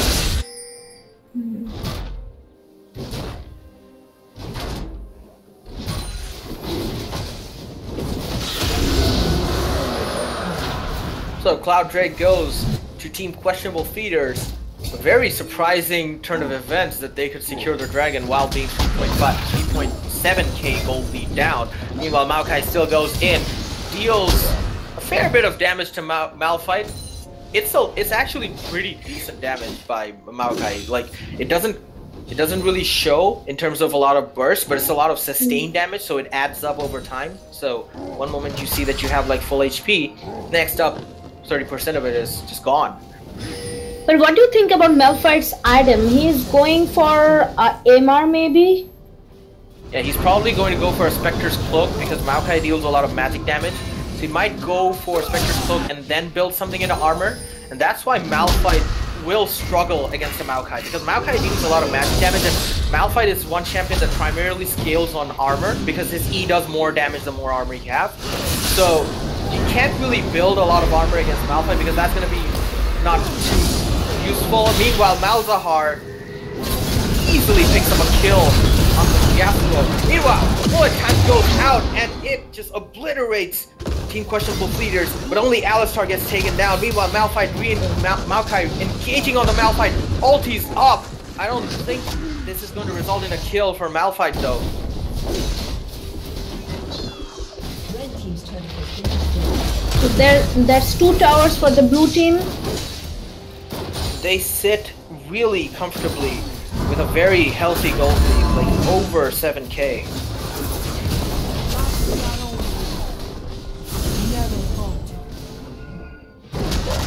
And here's the fact about the Xin Zhao pick that's been circulating all around. Xin Zhao is probably one of the more problematic champions of this meta because of how fast he snowballs and how reliable his damage is. Because you don't have to land a lot of skill shots or whatnot. You can just point and click and then he'll just go and knock somebody up. That's 3 CC plus 3 damage. Exactly, and recently he received a rework recently. Yeah, he did. He received a modernization which made his Q really, really strong, and his ultimate as well. His ultimate is literally broken now. The champion is pretty much broken at this point, and he has always been. Every single season he receives a rework. There's a resurgence of Xin Zhao players abusing this in solo queue and in competitive games until Riot decides to nerf him a lot, and then he basically just remains in the shadows until the next preseason update where he's reworked or given a buff. Let's talk about the items. What do you think about the Hex Drinker on Yasuo versus Malzahar? That Malzahar has already picked up 3 kills. Yeah, Malzahar has already picked up 3 kills and he has a Moral Nomicon on him already. And Yasuo has a Hex Drinker because that's something that you're forced to go. If you're against a fed AP champion, the Hex Drinker shield can save you in certain situations. But at this point, the Malzahar has so much damage that he can just brute force through that shield and just completely obliterate Yasuo at that point. So here we see another gank coming in from Elise. Nice stun landed on Maokai. Maokai gets taken down by Sugar Nuts. Unfortunately, the support takes up the kill. Now, as we were talking items, Yasuo obviously scales more attack speed and critical hit chance. So getting Hex Drinker on him kind of delays his core item build a lot, but he's been forced to go. He could have gone for the QSS. He could have gone for the QSS, right? Yeah, he could have gone for the QSS and built that into probably a Mercurial Scimitar. And I guess he wanted more AD and more damage because he didn't want to sacrifice his damage in terms of building defensively. So that's why he went Hex Drinker. Okay, meanwhile, the blue team, they just took the Herald. And I think they'll be...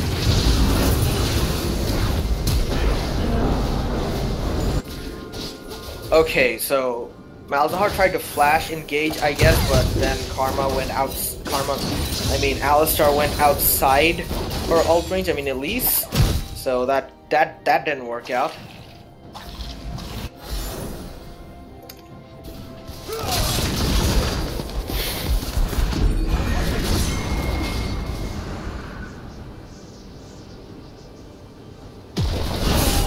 Okay, so engage coming in from Yasuo. Xin Zhao brushes them off with an ultimate. Alistar flashes in. 5 stacks of his build down. but he can't stun them. Misfortune puts out bullet time, negated by Yasuo's wind wall. Yasuo misses the Q, meanwhile Varus putting on the pressure. RBX team very defensive, but Xin Zhao goes in. Here goes Maokai, ulti's out. Malphite goes in for a re-engage, but that's not enough damage to take anyone down. RBX Synergy is on a rampage by taking down Varus, and Xin Zhao picks up the kill on Malphite. That's going to be an easy push to the inhibitor turret for RBX. Okay, as we see, Xin Zhao is limping again. Yeah, I think this is some kind of bug. Yeah, it's a replay bug, I guess, because that's something that we don't see in game. What do you think of the aggressive plays by RB? They really kind of want to get into the faces of Team Questionable feeders, even if it means taking damage from turrets or ultimates. That's how... Exactly, like so many people in the comment section, I'm reading the comments right now, they're like saying RBX Seeker with a Maokai pick. That's a strange pick for them, but I would say that they have like planned their picks all the way, and it's actually working for them.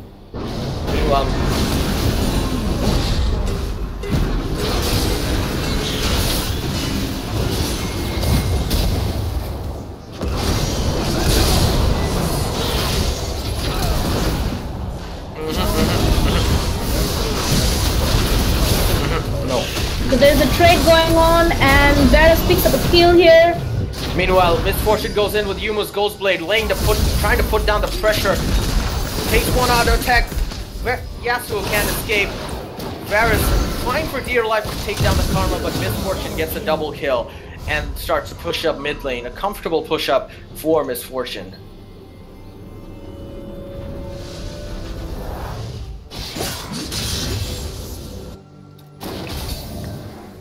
Alright, so at this point on, RVX have settled into a very, very comfortable 9.9k gold lead at this point, so I'm not sure as to how Questionable feeders see themselves coming back from this. Dragon's being picked up as well, 4 turrets, and they picked up a Fire Dragon, while Cloud Dragon did go to Questionable feeders from the beginning of the game.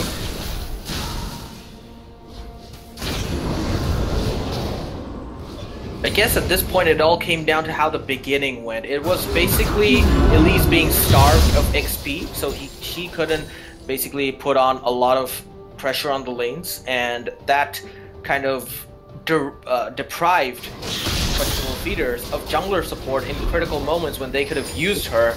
Meanwhile, they saw that Xin Zhao was in their jungle all the time, stealing away the buffs, and they couldn't do anything about it because their lanes were being pushed. I guess in terms of laning picks, they could have gone with champions with better wave clear, since they're facing Maokai and Malzahar. Malzahar is an inherently pushing champion, as we've already said.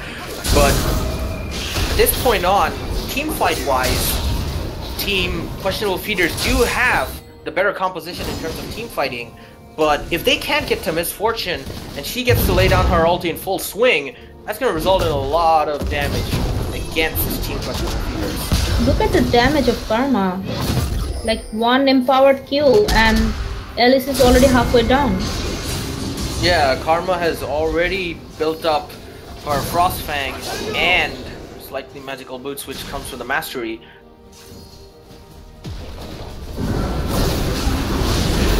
Okay, so there's an engage right now in the top lane. And there comes the Misfortune out, and Misfortune, he picks up a kill.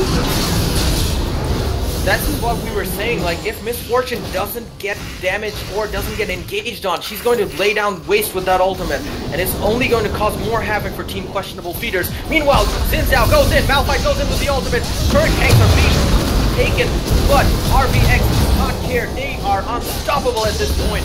Blitzing through Team Questionable feeders, taking down the second inhibitor of the game. They might just try and finish this game right at this point.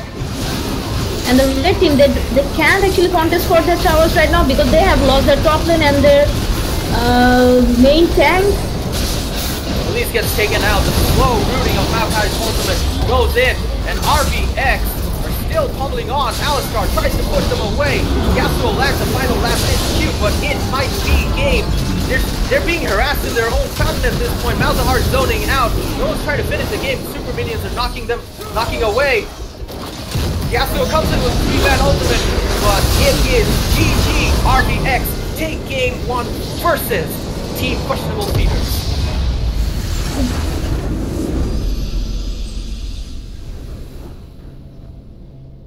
Okay, so we're going to be going for a 2-minute break now. Then we're going to be coming back with Dream Team versus Rise of CJ. This is the red one, and Hickory signing off. We always get your name wrong, unfortunately. We'll be back after a 2-minute break, guys. Don't go anywhere if you don't want to miss out on more League of Legends action. Thank you very much.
Okay, guys, welcome back to more League of Legends on this tournament. Now we're looking at Rise of CJ versus Dream, Weeb, Team, Meme. Did I get that right? Did I get that right? Did I get that right? I don't think I got that right. Yeah, I don't think you said with this time. Yeah. But still, let's hope for a very close game between these two. Right now, level 2 gang coming up. Orange decides to flash away. Jarvan level 2 gang, very, very dangerous indeed in the early game and very unexpected, should I say. A lot of people don't anticipate the level 2 gank at this point of the meta, but still, it's something that can still be looked at. Okay, Rapid, do you want to take us through the picks?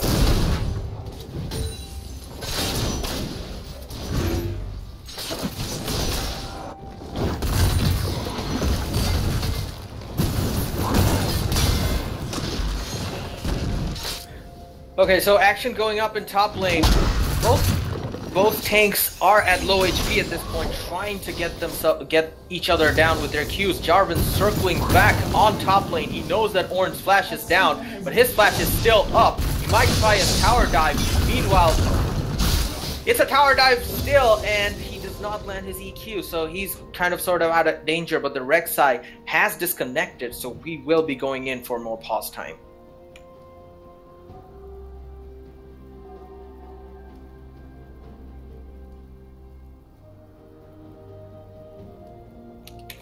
Yo, I'm back. Okay, sorry I was having...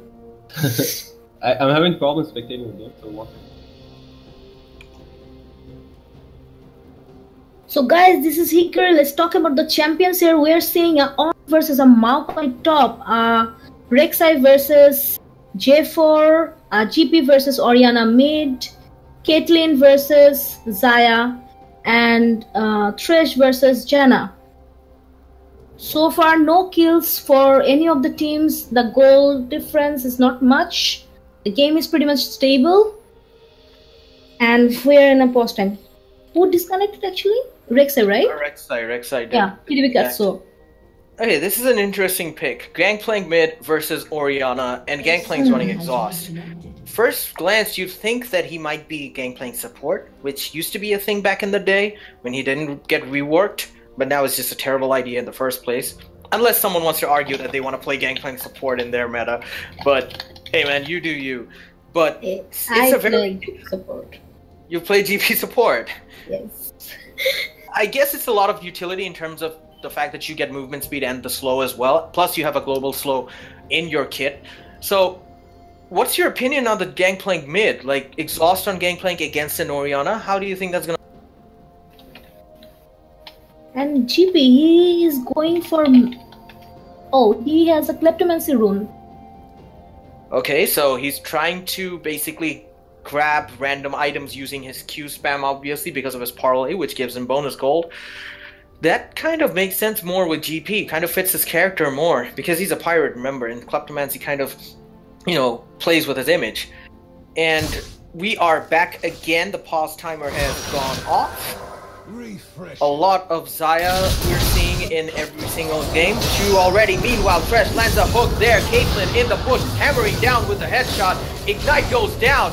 The lantern was there, but Caitlyn didn't pick it up. Instead, opting to go with the net. Xayah forced to flash away. That was a close trade indeed. Meanwhile, Janna trying to harass Thresh out of there. And Jarvan's already hovering in top lane. And as we've seen, that Gangplank is indeed being harassed a lot by Orianna. But he isn't much CS behind. Meanwhile, Jarvan going in, Maokai with the root and the stun. Jarvan forced to flash in, he might just die. What a Q by Ornn! First blood for Jarvan, but Ornn does get the return kill. And another pause comes in again. AD carry is apparently DC'd, but in terms of the chat. Okay, so apparently every single player in the game, in the red team, Dream, Weeb, Team, Meme, they're That's a long name. Yeah, it is a long name. Let's just call them TDB, I guess. That's what their name is. Oh, no, that's not their name. TDB is another team. Let's just call them Red Team from this point. And Red Team's team is basically facing a lot of issues at this point. So that's why the extended pause timer. We will be back shortly, hopefully.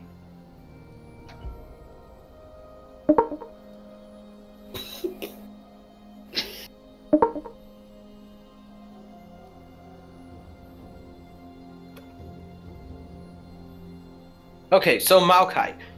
We've seen a Maokai top in every single one of the games we've spectated or commentated in. Like, this one champion is just a staple in a lot of the games right now, especially in top lane. I think that the lockdown potential that Maokai has, along with the fact that he can sustain himself in lane and harass, and the fact that he has a very good ultimate for team fights, makes him a very good contender for top lane. But we haven't seen one of the critical anti-Maokai picks. Let's say someone who's more of a carry. Let's say Fiora, for some instance. Because he can't trade with a Fiora or a Jax or whatnot, because they would basically pummel him out of lane. But Even he can Riven. still come back. Even Riven, yeah. But a lot of... I don't think, other than Seeker, anyone plays Riven competitively, because it's such a risky pick. But Seeker just plays Riven so consistently well that he has this pocket pick that he doesn't ever get to play because of the fact that Riven's always banned. But Maokai is one pick that hasn't been countered properly. We've seen Maokai winning every single time he goes to lane. So what do you think? Do you think Maokai deserves a nerf, or do you think people need to be more strategic or clever with their counter picks of Maokai? Okay, so far about Maokai, I started playing Maokai in the bot lane. Like, I'm a support main, I play Maokai as a support. So when, like, after the rework, the Maokai was like really OP. Like, all his saplings that used to do like so much damage. It's like 3 saplings and the ADC is gone. Then after that, we just saw that Maokai receiving nerfs after nerfs, after nerfs, and in like 2 or like 3 patches ago, he received a slight buff, like of his base HP going up. Like, nothing much changed on his like basic kit or like any of the itemizations or anything like that. So pretty much Maokai is pretty OP in the current match rooms as well of the Aftershock. A summoner has reconnected. Yeah, extended timer. I'm a DC too. So Okay, maybe- so basically we're facing some issues. Basically, we're facing some issues with the pause timer because apparently there's a new patch uploaded to the client, and everyone who's gone DC'd is actually staying disconnected because this game was started on the unupdated version. So we might have to extend the pause timer or recreate the game. We're really sorry for the inconvenience. We hope to be back with more action soon.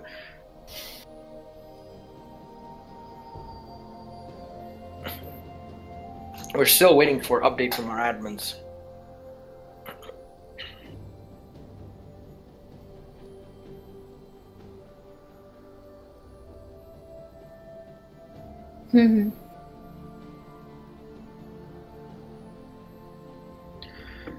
Okay, guys, so this match is not going anywhere because the teams haven't reconnected yet, but we are trying to get the spectate for Team Forest Academy and Doc Team. So give us a 2-minute break and we will be right back with more League of Legends right here.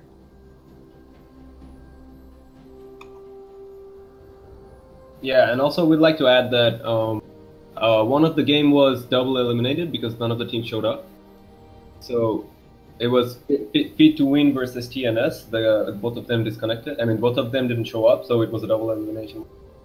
And so we're trying to get the other game going. So guys, thank you so much for watching, and please stay connected. We're gonna be back in 2 minutes.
Alright guys, we're back in another game. This one is versus Frost Academy against Dog Team. Frost Academy obviously made up of SKT1 Zareth, Nox Blade, Death, Black Wolves, Birdie Please.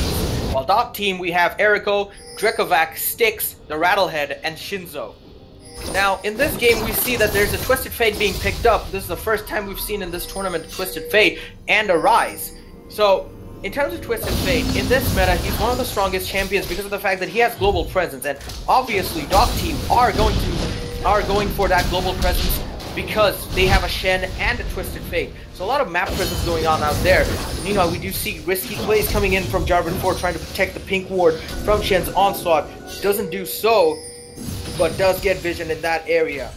And Forest Academy actually has a 5.1 gold lead. At this point it's a 5.1k gold lead. So 8 kills to 4 deaths and 3 turrets, 1 water dragon and 1 infernal dragon. So they're kind of in the driving seat at this point. Meanwhile we see Death engaging on Janna. But Janna also both J4 and Maokai away, so that's going to result in no kills for any team. And that's another Maokai top. Yeah, we have been seeing Maokai like almost in every game.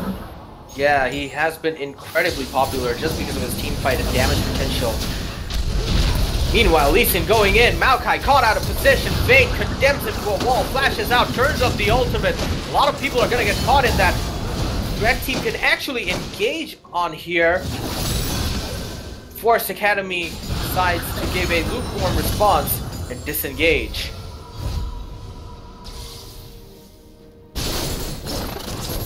Okay, so we see a Lee Sin pick as well, and Lee Sin is probably one of my most favorite champions, one of the champions that I've made throughout my League of Legends life, and it's kind of exciting to see him for the first time in a tournament game, albeit it's a bit sad to see him on the losing end, because I really want the Lee Sin player to win.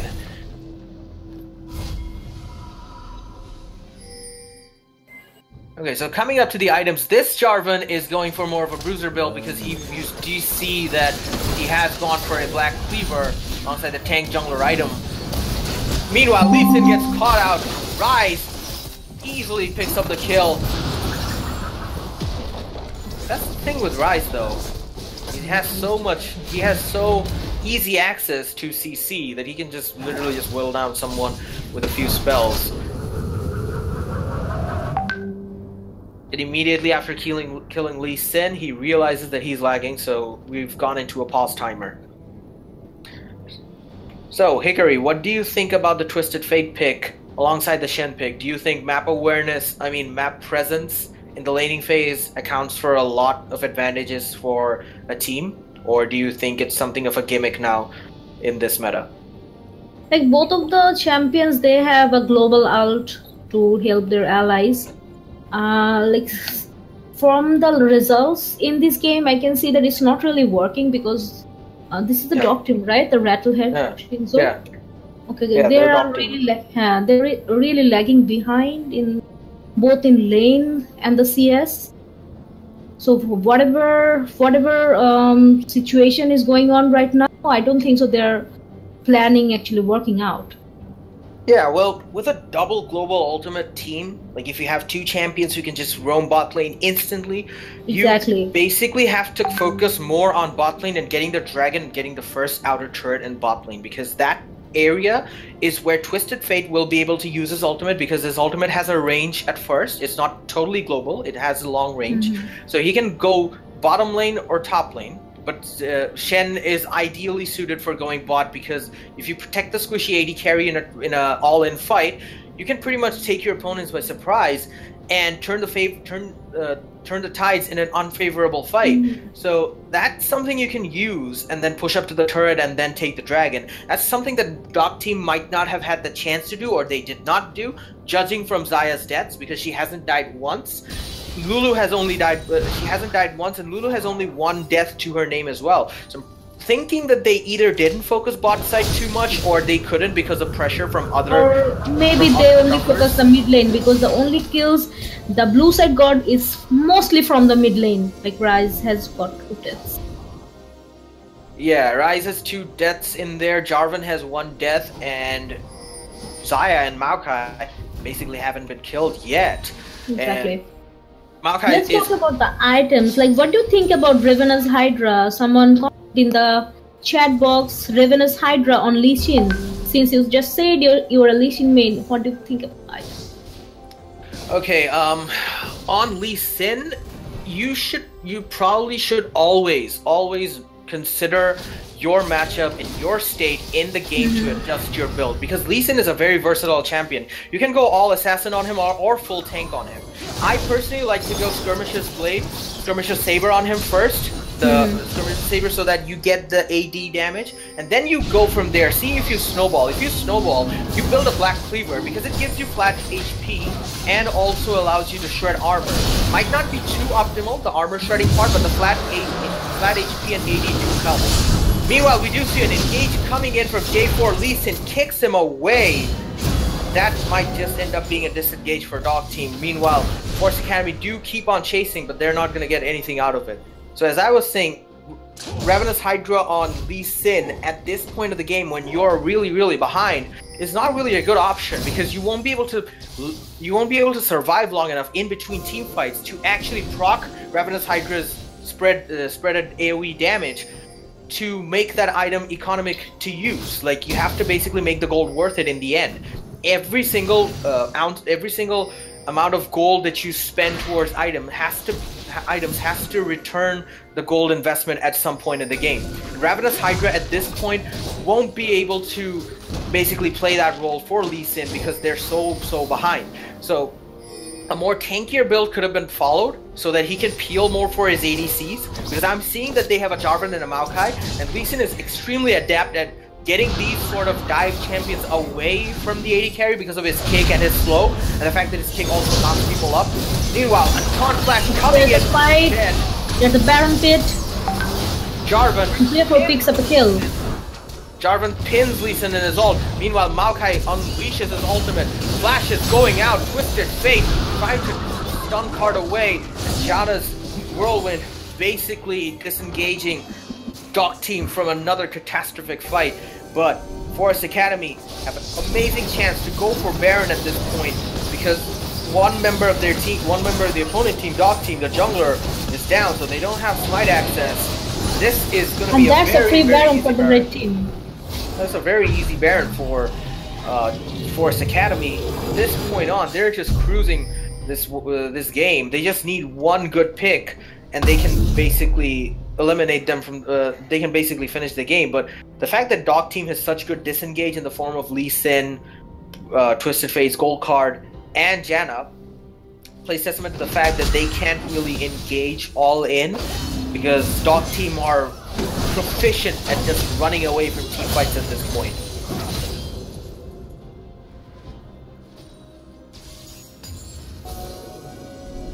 So looking at the CS, Xayah has 288 at 31 minutes.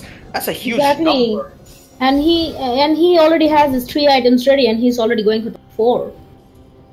Yeah, Essence, Reverb, Infinity Edge, Static Shift done, and he's probably going to go for I don't know, probably a rapid fire. What is that item? Yeah, rapid fire cannon. Yeah, the Zeal might go for the rapid fire. The Zeal might build into the rapid fire cannon for more attack speed.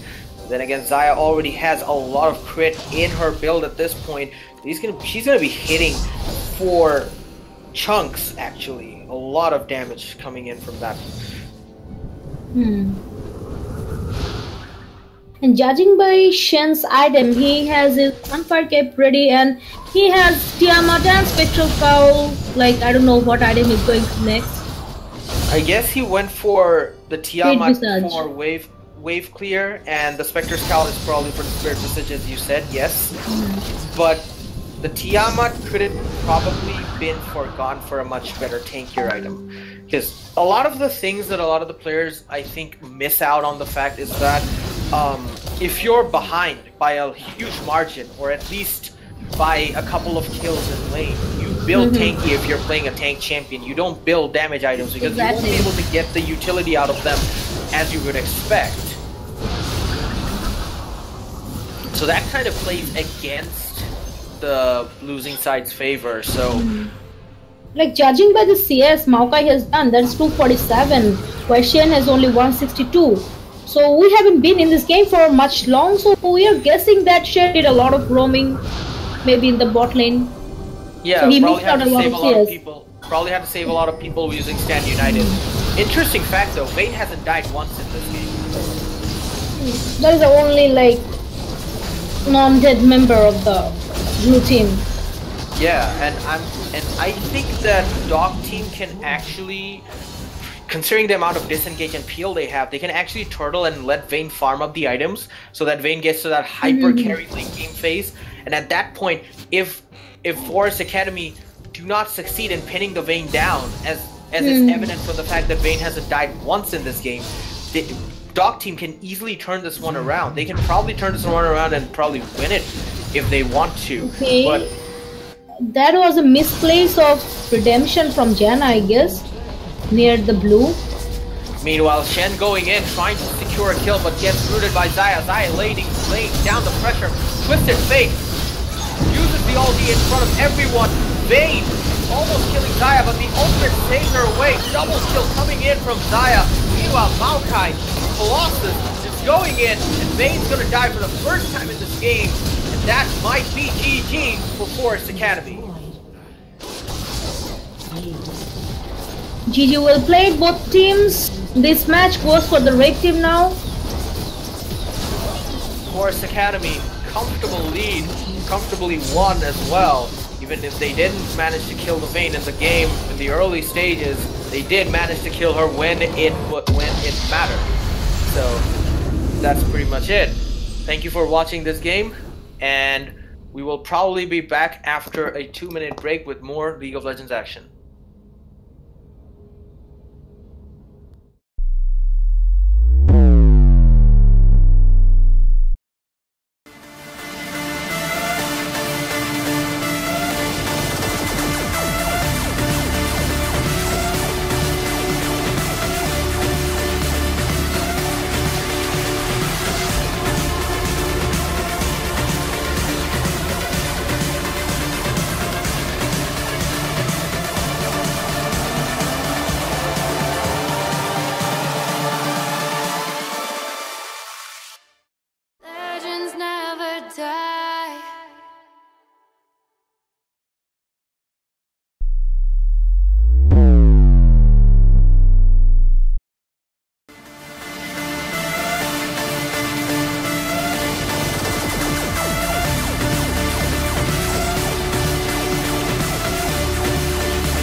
die.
and I'm gonna be inviting you to this game of like Gucci Gang versus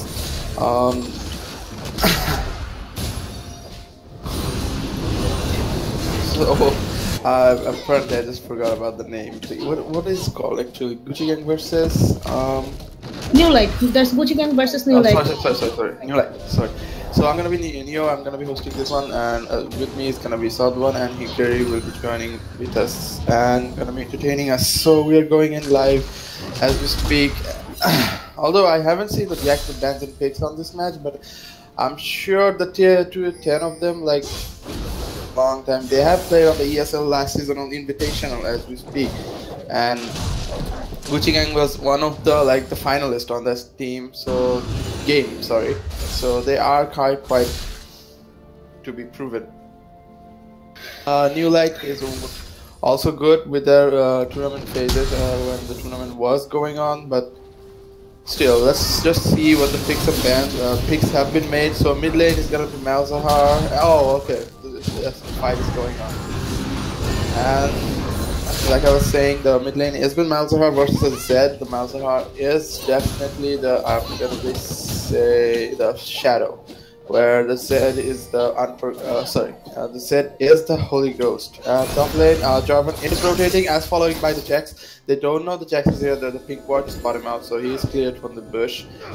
Not just got to red farm, and Jax picking up the pink, doing some damage, but maybe some kind, because Zed is there, and Zed going in the combo him. And maybe that should be a kill right there. And Zed goes down. Nar with the mega form, he's running around. And then the TP rotation is coming out, and the Malzahar with the hit, and there was another rotation coming out. So there's gonna be a triple kill by the Zed, but in the Jax was very low, but he made it out really close. So it was a triple trade up from the New Light. And the blue team, they're going for the Herald right now. This is already 40 minutes to the game, and I'll be quickly going over the stats. The red team, they are a lot behind. The score is 6-0. They're around like 3k gold behind. A blue team, they already have the Herald, and none of the towers are taken at the moment. The bot lane looks pretty much stable to me. The CS is pretty much equal. And the blue team, they are going for the Infernal now. Playing off the objectives right now, because blue team has got the Herald, has got the Infernal as well. They got the 6 kills in their bag. They're around 23k or 3k, around 3k gold network lead with the Gucci Gang, but the Gucci Gang has some grounds to cover. Although there will be a massive push with that Herald on their pocket, maybe on the mid lane, I guess. They might just let it out in the mid lane. Yep. So at the picking and banning phase, like I was discussing before the massive fight was on, the bot lane was I guess it's Lucian and Alistair versus Jaya and Braum. So hectic combo with the tanky support.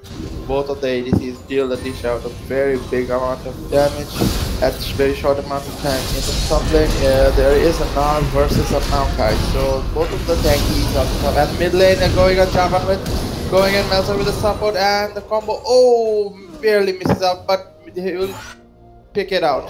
Okay, so nice trade-off.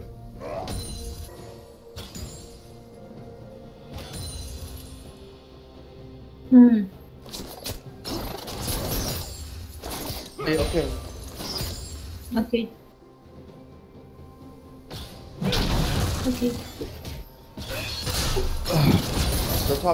The jungler was going for Jax with the Jarvan 4, so the dishing out of the both lanes, both JGs.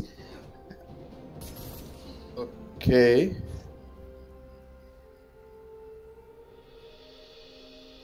Someone has joined with us. It's Bishi. I think that is Abhishek. So hello everyone, we have a guest caster with us today, and this is Abhishek. Hello.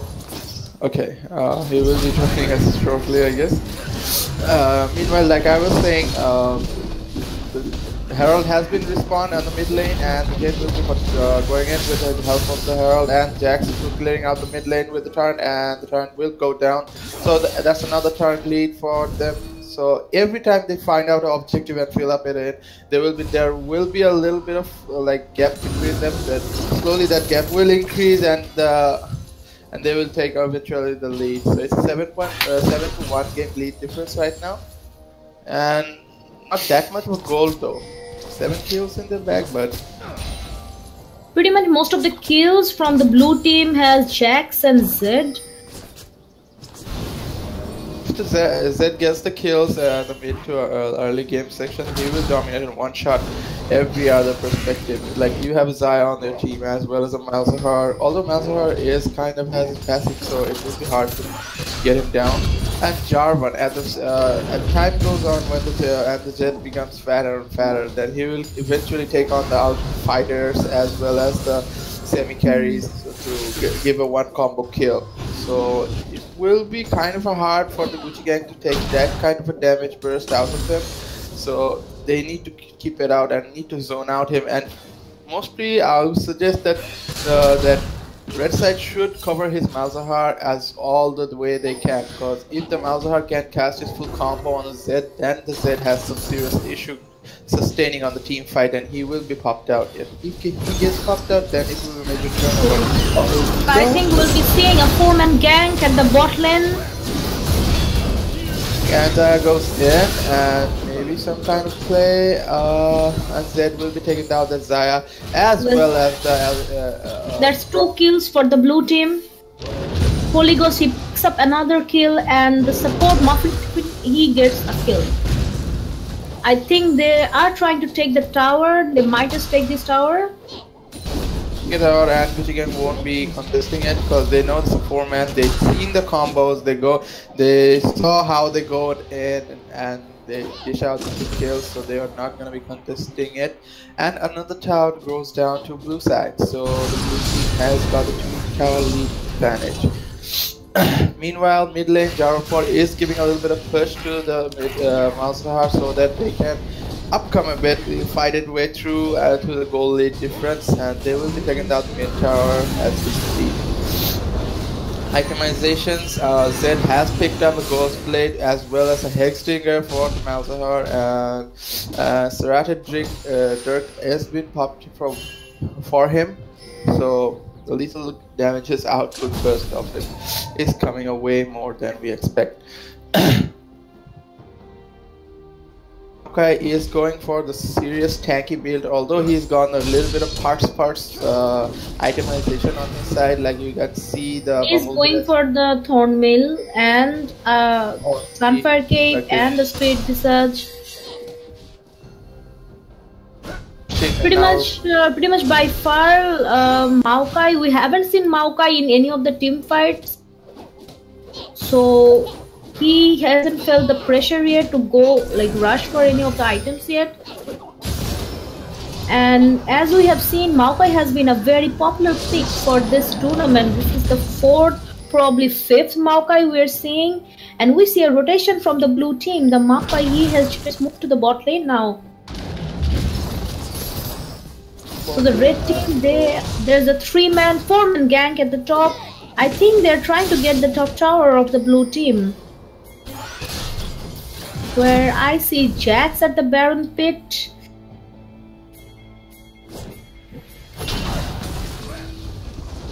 Jax has been jumped out of it, so maybe a rotation coming up from the Maokai. So this is going to be the play. They're going to play on the new line, and Braum gets caught. The Braum has been taken down, taking out the damage, but Maokai is taking the damage from there, and Zed goes in, and Braum is just deleted right now, and here's the Malzahar is the target as well as the Zaya. So they got the Zaya down first, then gonna be Malzahar, a few more right clicks, and Jax takes a triple kill. He's going up for the quarter, but no, they backed off. So and nice. The blue team, they will go for the Baron right now. That's a free Baron for them. The red team, they're not in any kind of state to contest for the Baron right now. The Jax, he's playing extremely well. He just picked up a triple kill.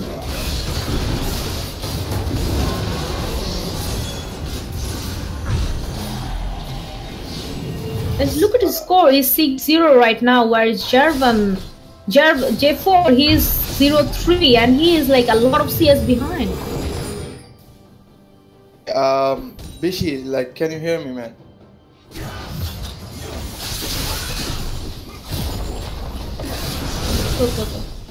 Okay, we got due to some technical difficulties, my other co-caster Abhishek cannot be joining with me. So, okay, I hope that you can join with me next time. Okay. Hey, I'm trying to stream the match. It's on 22 minutes, right? 22-19. Alright, I'm a little behind on the stream. Alright, I'll join you guys for the next game or something. Okay. Okay, cool. Hours. Ping disconnection has been done. So meanwhile, it will give me a chance to like say something from the both teams. So meanwhile, on the Gucci Gang side, all of them are like a little bit.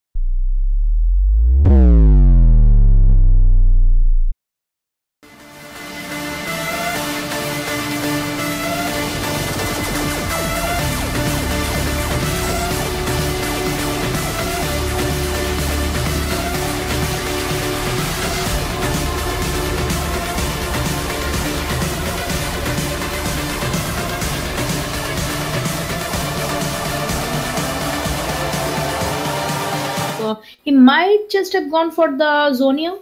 Like, what do you think? Because I can see a stopwatch right there. Cause he has a stopwatch. He'll be going for that Zonia as well. Yeah, he might just be going for the Zonia at the start item.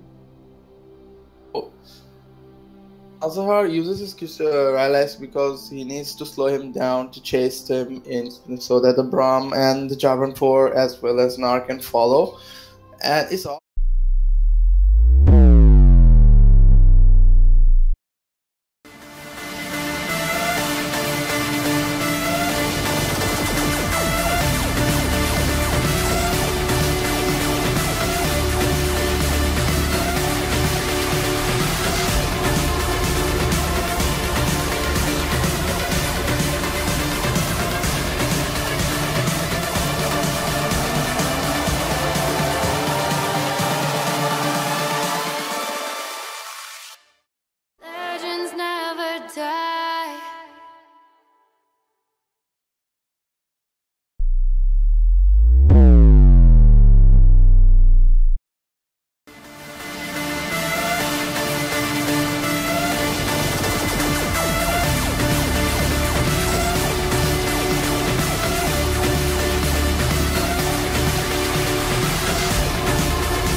Okay, so we are live again. It's gonna be RPX versus TNS. Big match is going on with a really bad timing behind us, and this fight going on. Maybe Hematinger as well as Discang is down. So it's gonna be double kills for RPX. So let me do the intros first. I'm gonna be Neo as well as Tinker will be joining me as a shark co-caster, and my new friend Bishi is gonna be joining me as well. She has been picked up, that's a bad move, and the combo has been made, the shot has been fired, and the Twitch will go down. It's a 1v7 for now. TNS is trailing by almost 3k gold. So Bishu, what do you think about the two teams? Yeah, so it started off pretty well for RVX from the looks of it. Shen is ahead in lane, and the bot lane just got a very massive double kill right now. So they should be able to looking to snowball this game. And the Heimerdinger AD is a very interesting choice. I mean, what do you guys think about that pick? Will you combo it with a Shen as well as a new champ lineup with a Zoe on the mid lane? So it's kind of good to deal with, but I don't know. I don't have comments for that right now. That's the Zoe versus Azir mid lane we're having right now.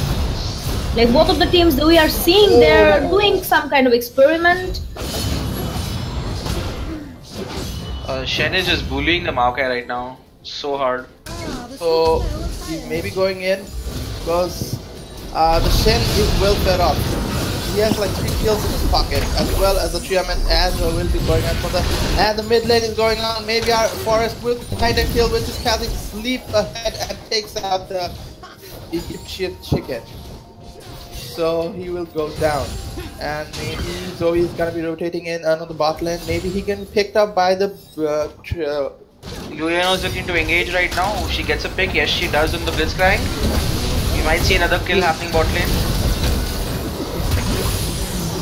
I guess that was kind of a bold move from the TNS to go for a hybrid bot lane. So I don't know. I don't think it's working out well for them. As you can see, they're already 4 kills down bot lane, and you need an ADC. When you're playing against an Ezreal and a Leona, a Heimerdinger just can't do it. Like the burst from a Leona stun onto an Ezreal is pretty fast, and that's seeming pretty difficult for them right now. Yes, maybe for for the TNS, who is the ADC Rango, he could have just gone for the Twitch. Like instead of going Twitch jungle, he could have gone for Twitch ADC, right? Completely agreed with you. I mean, I don't know why they went with Heimerdinger AD. They should have picked maybe a Caitlyn or a lot of other picks in the meta. Heimerdinger might have been like something that they thought they could cheese the bot lane with, but they're playing against RVX, right? The best Bangla team right now. So they're not the kind of teams who are gonna get cheesed by picks like that. And as you can see, they're kind of stomping the lane as it is. Exactly. And I'm gonna add a little bit of more to that. If you're going for APC right there, you should have probably taken for something like you have evasions with, like a Jigs or maybe something that you can like run away. If you're experimenting, or maybe they're comfortable playing with a JG ADC, I don't know. But yeah, I have to agree with you there. With a top-notch team right there, you cannot cheat mode your way out. And RBS Forest with the Egyptian kick. Shen ulti is coming up. That's nice ulti by Shen, and the Kha'Zix makes it out. Not how much done, but Shen loses his ultimate. That ult wasn't actually necessary, but Zoe might pick a kill here. Yes, he picks a kill here. It's Zoe, and Shen will be going in for the Infernal Drink. 11 minutes in, they are leading by 6k nets of gold. So guys, what do you think about the new champ Zoe? Like everyone's like talking about how OP he is, although he's only damaging spell is in his Q, right? He doesn't have any other damaging spells. So Zoe, right? Zoe is one of those champions that's extremely annoying to play against, mostly because she picks up these random summoner spells, and the RNG on it is pretty hard to deal with. It's really confusing to me. Yeah, so it's one of those champions. And that's a very normal champ. Oh, there you go. Will we get picked? Maybe a little bit. Okay, Twitch comes up. Maybe just kind of a turnaround. No, the Twitch. Twitch is almost dead right now. And Twitch goes down, as well as Hematinger will be forced to go in there. RBS are going in hard. Oh, maybe trying to shot full on stomp right there. They get 3 kills for 0, and the first tower goes to RVX right now. They're kind of stomping the game from the first minute of get-go. And TNS are trying their hard to do the battles, but RVX is just mechanically outplaying them. right there. They have a big gold lead right now. Oh, nearly 10,000 in 12 minutes. That's a lot of big gold lead. Kind of a like unbelievable race call, you can say that. Yeah. There's a fight going on in the mid lane and Kha'Zix gets another kill. That's a solo 1v1 kill for Kha'Zix. Forrest is enjoying ganking mid lane. That's like the third or the fourth time he's come mid and helped him Yeah, out. we just in like 4 minutes. You know? Yeah. Yeah, like in less than 4 minutes he ganked 3 times Azir. Like he's really like to get the chicken. Meanwhile, Okay, that's a pull from Blitzcrank. It's actually And a nice this is- pull from this gang, but Exactly. the thing is, Twitch can't do anything. They're so behind right now. They can't even get a kill off of that good hook. But Zoe will get a kill here.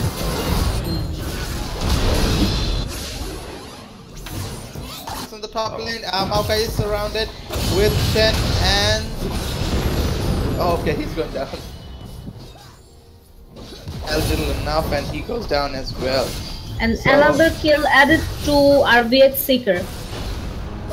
Like we haven't been through the peak and ban session, so we actually don't know what champions were banned Again, for they are RVX. just, again and again they are trying hard to come back in, really trying hard, but Oh, Zoe's damage there. One shot, half health right there. People don't expect that damage from Zoe, and the way that Shinichi's been playing Zoe is pretty impressive so far. when you like angle it correctly, the Zoe's damage on the mid game to late game section will damage deal to around 400 to 500. Oh, Shinichi tried to go aggro there, almost missed on killing the Zeo. Yeah. Almost they're like really getting like. So we are seeing a DC here, RVX Forest. I think he's DC. Connection lost. I guess We maybe might see a pause from them soon. Yet. Maybe he just said that he has some glitching on the. Maybe I don't know. Okay. Meanwhile, Maokai is following and taking advantage of this DC, I guess. They haven't like noticed it that RVX is DC, so they should. I think they just Forest might just be coming again. Yeah, that's what. Okay. Yeah. So must have just been reconnected very fast. That's why they didn't pause. Alright, the ADC SDL has 7 kills right now. He's finished a Trinity Force, he's finished his Muramana, and he's looking to finish it off. So he's quite at a big power spike right now, and he can basically. He's going for the Ghost Blade, maybe. Yeah, that's maybe no. He feels. Yeah. I don't know. He might go past. Okay, there's a trade going on in the bot lane. Leona goes in, Leona ults, and Shen ult from top.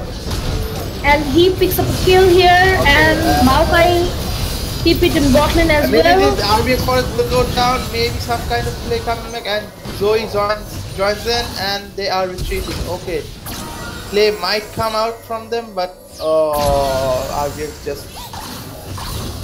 I like how RVX is aggressively flashing to get every kill possible right now. They're just blood hungry monsters, just trying to get everyone in the team right now. But you can see they're not only going for the kills, they're also going for the objectives. They're taking the towers, they're warding. Yeah, at this point there's not a lot DNS can do, but maybe hope that RVX makes a mistake, but the way that they've been playing doesn't look like they're gonna give any mistakes out right now. Exactly. Right there, like whatever strategy the blue team they were cooking, it's not working anymore against RVX.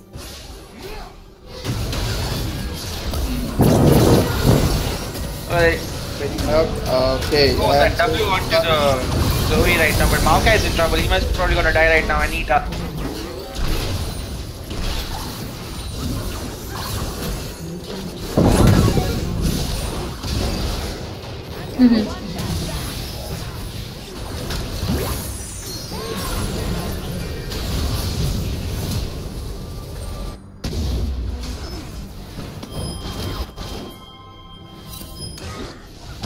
Match is almost at all. RVX Forest merely makes it out alive. Alright. Yeah. Okay. And now they are going to finish it off. I guess RVX Forest wrapped it up. TNS, I guess the hybrid work didn't work out for you guys, so bad luck there. Maybe you tried your best, so... Oh, Zoe dies. So guys, we'll be going for a 2-minute break from here, and we'll be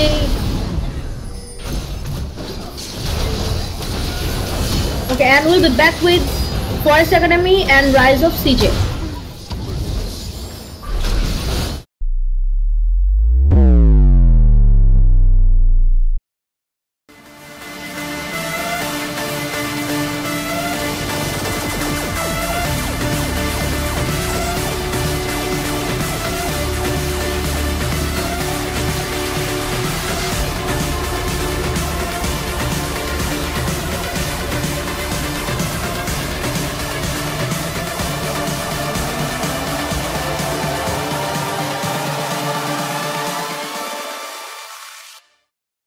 Legends never die.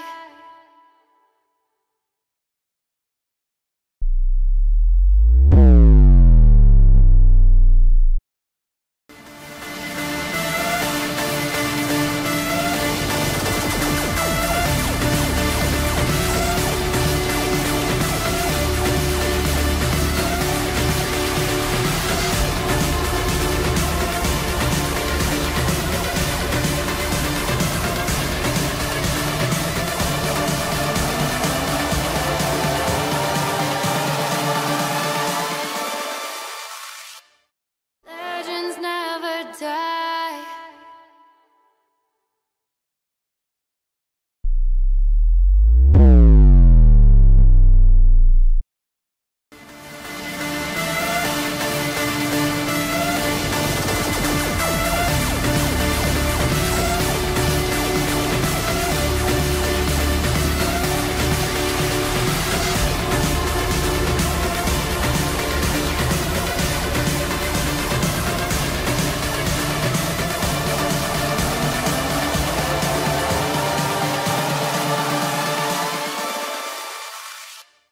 Legends never die.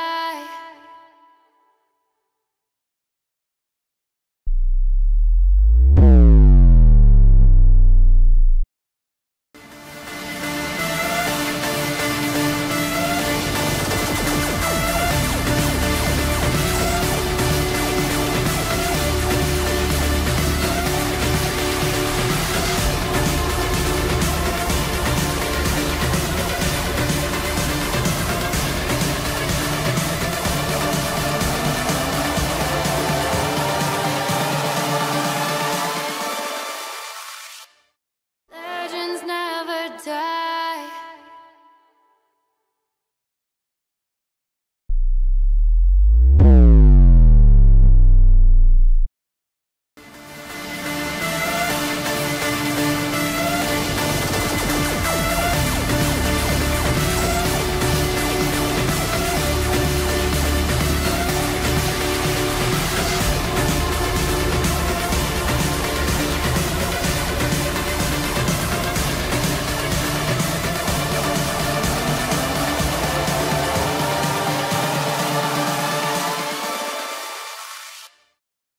Legends never die.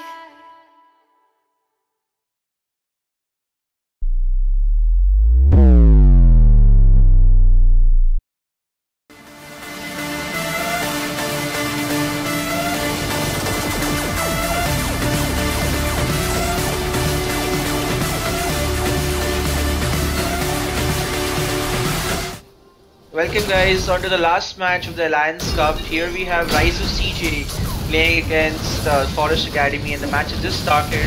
As you can see the picks on the Forest Academy, we have Tristana and Braum bot lane, Rise mid, Maokai top and Kazakh jungle, and on Rise of CJ we have Lucian and Tarek bot lane, we have the Kane jungle, which is a very interesting pick, Lux mid and Trundle top. So I'd like to introduce my casters for the evening. I have Hikari with me and I have Nos. Guys, what do you think about this matchup so far? What do you think about the composition? Like, it's been only like 6 minutes into the game, and I already see another Maokai. That's the 6th Maokai I'm seeing today. And there's a lot. Pretty good. Yeah, Maokai is very strong in the meta right now. As a top laner myself, I used him to win my game today as well. So Maokai is a good pick. You should probably ban it if you're not confident of playing against it. And there's a Lux versus Rise mid we're seeing right now, and Rise, he's having a bit problem in laning phase. He's not behind a lot of CS, but he just got back to his base. Yeah, that was a pretty close call. He just avoided Lux quite narrowly, but that Exactly, gives that could have been the first blood. Like, he's already like 7 minutes into the game, and there hasn't been any kind of first bloods. Yeah, relatively quieter game than the last one that we were seeing from RVX. No kills in 7.5 minutes. This doesn't look like a typical PD game, like very slow motion, but hopefully the kills will pick up pretty soon. I'm very interested about the Kayn pick right now. We don't see Kayn a lot. Let's see how Bradlife does and see what form he goes for the Kayn. Does he go Rust or does he go Shadow Assassin? So that'll be an interesting thing to watch out for. As for Bradlife, he is a jungler main, and he is a very good jungler. As far as I know, as far as I've seen in other tournaments, so far the bot lane looks pretty stable to me. Yeah, Lucian lets out his ultimate, but nothing of essence so far.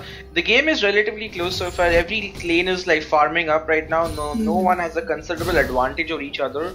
I think they're all looking out to play in the later game, and the later this game goes, it'll be interesting to see. I do think the Tristana and the Ryze scale up a little better than the Lucian and the Lux.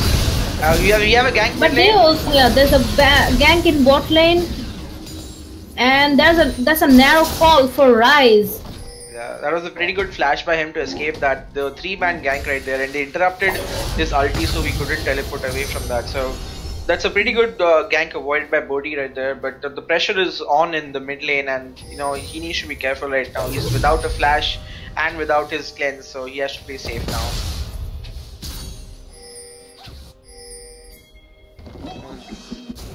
Lux is having a good lane so far. She's like just 10 CS ahead of him. But I think Ryze just wants to scale up, right? Ryze in the late game is a monster, and his constant DPS will be a lot better than Lux's, who is more based on landing her skill shots and has longer cooldowns. But although the red team, they have like Maokai, Ryze, or like Tristana, the late game monsters. The blue team, they also have a Trundle. Like so far the top lane, that has been a stable lane. Both of the top laners, they're almost. I might see your first kill right now. Alright.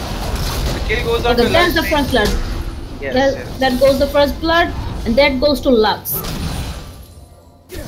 That was a pretty bad mistake. He did not see the Kayn right there. And the Lux landed a good Q that followed her up with the ulti, and then Lux gets first blood and she's able to snowball. And we have another kill going mid lane, is it? Yes, it is. So Bradlife does 2 ganks on mid lane, gets 2 kills right now. Really well played by both the mid lane, and that kind of gets the game started out for Ryze and CJ.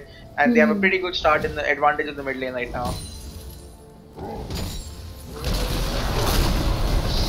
This is going to be interesting to see how it pans out. Meanwhile, top lane we see the Trundle and Mark bashing onto each other, but the Trundle is doing really well. He is the tank killer after all. You can't really 1v1 him right now.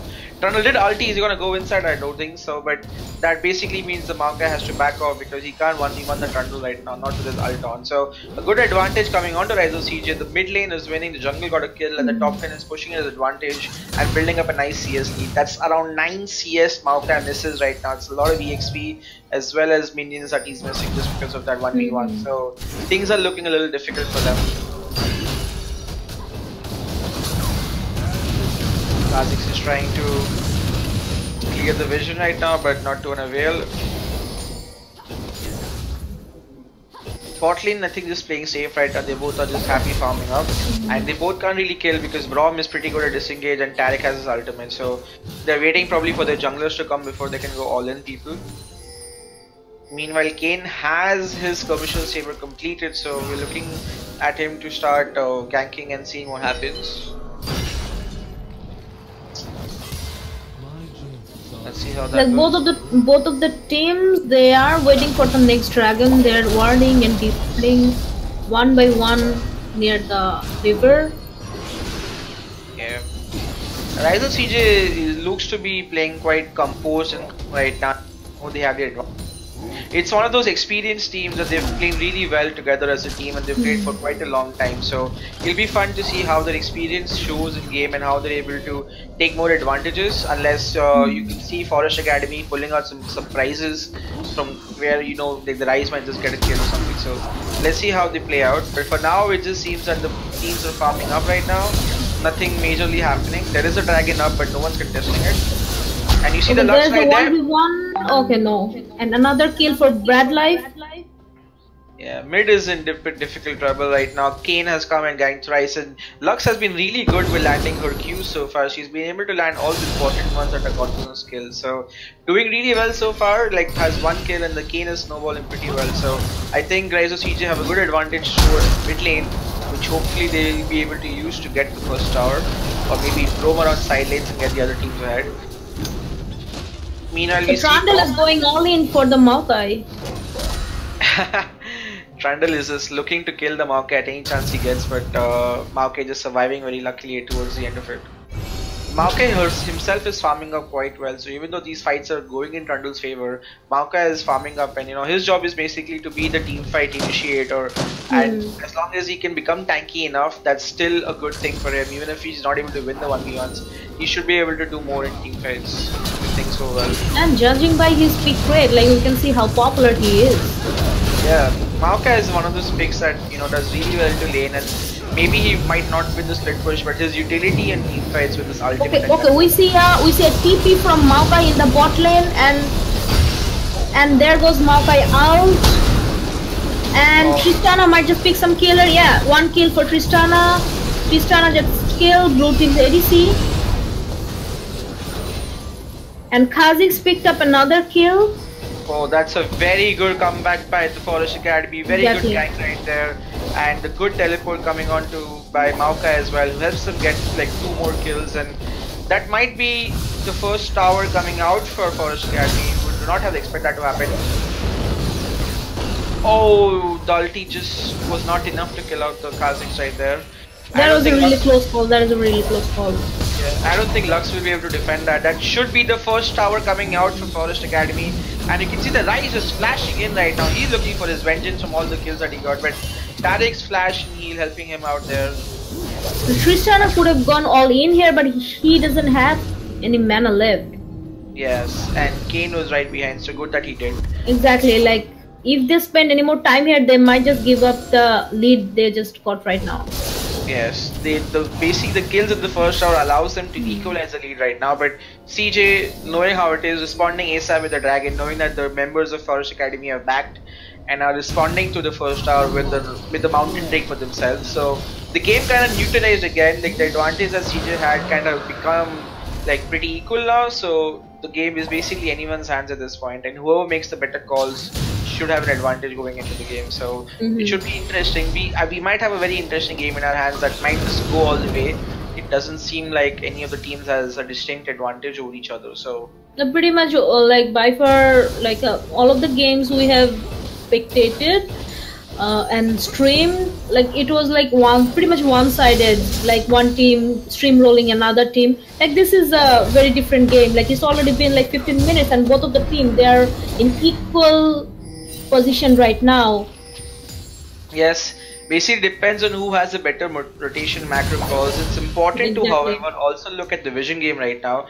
As you can see, like the Rise of CJ do not have a lot of wards coming out right now, and the river is actually warded quite well. No, actually the Rise of CJ has wards right now, but Forest Academy do not have many wards that they can see and find out where the enemy is. So whoever has the better picks right now should be able to make a play happen. So very important in the game right now to enclose and get good enough vision and see if you can contest for these picks, or you can contest for the Rift Herald that's up right there.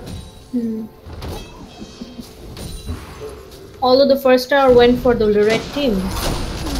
Yeah, the very good gank right there, the very good gank from the bot lane, and Tristana and Braum just doing really well right there to win the trade, but gets them an advantage at least and neutralizes the gold lead that they had a good before. So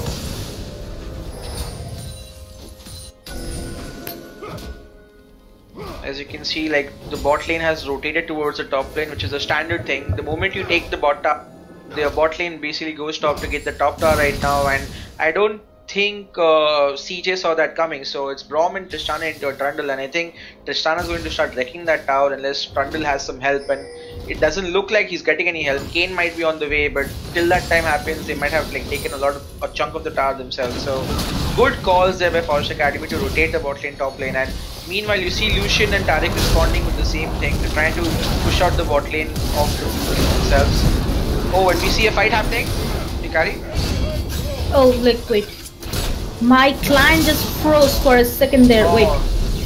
It's a very close fight, and Kane basically tried to jump in there, but he gets him and he dies. So that's another kill coming out for Forest Academy, and the Trundle gets hit by the Brom Q and again he dies. So good 2 kills picked up there by Forest Academy, and they kind of like coming back onto the lead and doing really well. And the kill zone went on to the Tristana, who will really need them to start snowballing and carrying this game. So Forest Academy have a good comeback right now, and this is a little bit of a surprise because this is a completely new team and they've been playing together like very well so far. And Rise of CJ need to do something different to be able to come back from this right now. So another tower goes on to Rise of CJ, sorry, goes on to Forest Academy, and they seem to be in the driver's seat at the moment. They have called for the Baron as well, so they are leading with the 2k goals, net worth is 3 for 5 kills. So Tristana has the upper hand right now on the KDA ratio. In Spike, we saw that like CJ had the upper hand, but they like kind of a fall down, maybe some kind of miscommunication because of it. Yeah, this just gets harder for them right now because they took the Rift Herald. That means the mid tower is probably going to die in the next couple of minutes. And oh, meanwhile we see Kha'Zix getting caught. They're trying to kill a ward. Will they get a kill right there? Flashes out and jumps. Alright, that's lucky for him. Well, got a little. And Rise gets killed in the moment we're speaking it, and Lucian takes Rise out. Oh, there we go. Just when things are going well, Lucian just steps up in the game and tries to 1v1 the Rise and gets off. So this game is going quite back and forth, gentlemen. Like we're seeing advantages coming both the ways, and both the teams seem to be like doing their own strengths, and everyone has their own strengths right now. So it should be a little bit fun to see how it happens. And Maokai just went for the mid lane, and there comes the Taric out.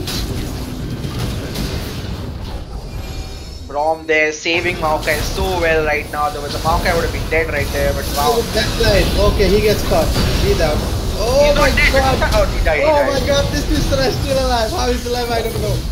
Oh, he finally gets killed. Maokai gets killed. Oh, such explosive team fight coming in the mid lane right now. It's back and forth. The Tristana almost survived right there, but he does die, and that does give the mid lane over to CJ, and they almost get the Kha'Zix, but he jumps away to safety. So very explosive team fight coming right now, and I think CJ are like finally getting the groove back and having good team fights and good catches. Meanwhile, Trundle there takes the bot lane all alone by himself, doing what he does best, split pushing across the map, and this is gonna get difficult for them to handle the Trundle as more the game goes, because he's gonna just keep splitting, and there's nothing Maokai can do to like stop him from doing that. So guys, we were talking about it like 1 minute ago, like red team, they were in the lead and they just lost their lead there. And blue team, they just took 2 towers, one from the mid, one from the bot. True. Like for like 2 minutes or 3 minutes, he will take down a tower easily because that's Trundle's nature. And they like were that's what Trundle does. He's a solo push laner. Sitting down for the RBI Forest Academy. Academy. Like they are going in for a 4v5 match, 4v5 fight, right, in the mid lane, because Trundle was split pushing in the bot lane. So how this lost it, I don't know. Maybe the Tristana's position was the really Maokai got pushed off on that team fight, so he was rendered useless. So basically, and Tristana was in the wrong place at the wrong time. So yep, she got caught out there and then basically got died. The advantage of the Forest Academy do have the Rift Herald. I don't know where they plan to use it, but that should help them get the mid tower if they group up well. Kha'Zix currently has it. Let's see where he puts it. Meanwhile, the split push game is on, and then Trundle just keeps putting top. The next objective is the dragon. Yes. Laners have the TP, so the rotation might be seen, and the team on the dragon fight. The dragon is a mounted drake, and it's too late though. Like CJ took it. CJ had complete vision over dragon. There was nothing Forest Academy could do to find out when the dragon started, and that basically another dragon coming out for CJ. 2 mountain dragons are pretty good if they want to keep splitting push with the split pushing with the Trundle. So the mountain drakes are gonna help them take the towers faster. They also help them with the balance. So it's a good drakes that they both of them got. Oh, the double. It was a double kill, but the ulti was blocked by the Brom shield. So actually, the ulti missed the Tristana. Shield doesn't get blocked by the thing because it's not a projectile. But it was pretty close right then and there. It could have happened.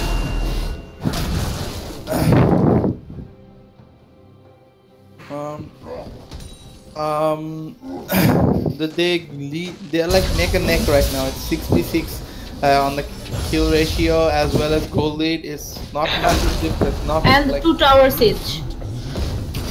they are pretty identical, and Maokai is going for a head-on-head with the Trundle right now. They're bruising in. Oh, he's just sneaking away for his babies to come out, and Kha'Zix has pulled off the Rift Herald, and it will be going on. Use it mid, but let's see if The they do mid it. Herald is going for the mid tower right now. But they won't be able to take the tower because it's still they're not sieging right now. So the Herald beast not coming of any use to Forest Academy. They could have made more of it, but it just ends up Exactly, the Herald is like pretty much wasted right now. The Kane has went for his devil form, so a little bit of the harder to deal with Kane now because of the tankiness he is gonna be, as well as his abilities to knockups and the slows. So the combo and with the Maokai will be very deadly to pick up like I'm saying, like Lux or maybe a Lucian. So Tariq needs to ulti, cast his ulti right at the right moment, unless he doesn't. At this point, the Maokai has become so tanky that he can sort of hold his own as long as he has a tower. So that's actually not bad for the Maokai. It gives more time for Forest Academy to fight the team fights and see if they can make a victory out of it. Meanwhile, the Lux is playing extremely well. I have to give her credit for that. She's been landing a very good bindings, and one of the reasons why CJ have actually gotten a good lead is because of the mid lane that Lux has been playing. So let's hope that she continues doing that and gets a lead for them. Completely agree with you, because I have been seeing from the early start the Lux's ability skill shots were incredible and like on point to be exact. Like he hasn't missed a single skill shot. Okay, the blue team there, that will be like a. We might finally see a that's kill on the the five-man gank at the top lane. Maokai And is Maokai so still tanky walks right out. now. Maokai still walks out, but he's going And that's the Zonia for Maokai. This is top watch used it pretty well by them. Oh yeah, he has a top watch, my bad. Bro, shield, that shield. Oh, another explosive team fight coming out, but sadly no one dies. A good focus on the Maokai, but he's so tanky, and a good use of his ultimate prevents him from dying right now. But I think Rise of CJ might just push out the top lane and get the tower, because the Maokai has to back unless he comes out with TP. I guess they themselves have right now, so neutralized, nothing gained, nothing ventured for either team right now. Okay, so we are up for a battle being reconnect right now. A summoner has disconnected. Like the initiation as well as A summoner has disengage, like the Maokai, like we saw, he was in a 5v5 battle and walked away easily. Although he used his stopwatch, but and again you have a Braum to like shield your weight from the abilities and to block those projectiles on the opponent to throw you. Meanwhile, you have a Tariq and a Kane to tank your way out in the blue side. So both team has like tankier initiations and disengages. But in the KDA, like Lux and Lucian is a little bit of ahead in spite of Kane, although he has a 2-2, but he has deaths more. But in other Exactly, hand, like most kills from the red side belongs to Kha'Zix, and the bot lane is pretty much equal, 2-1 each.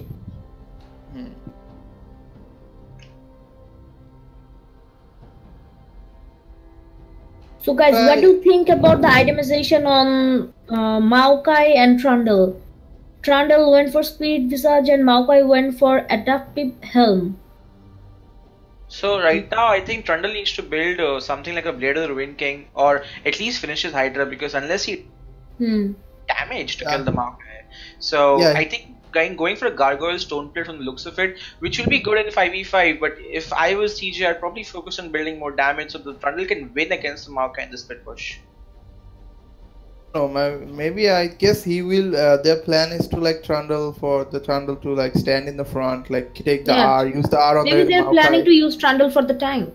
Yeah, that's the thing though, right? He can just ulti the Maokai and get all the tank resistances. He doesn't need to build a lot of tank himself. So maybe a finished Hydra and Blade of the Ruin King would have been a better choice. But I'm guessing they don't want to fight with Trundle as much. So maybe they're looking to see what happens. So not very convinced on the itemization choice for the Trundle right there. But hopefully he does build more damage after he finishes his Stone Plate. Is that what the hope will be?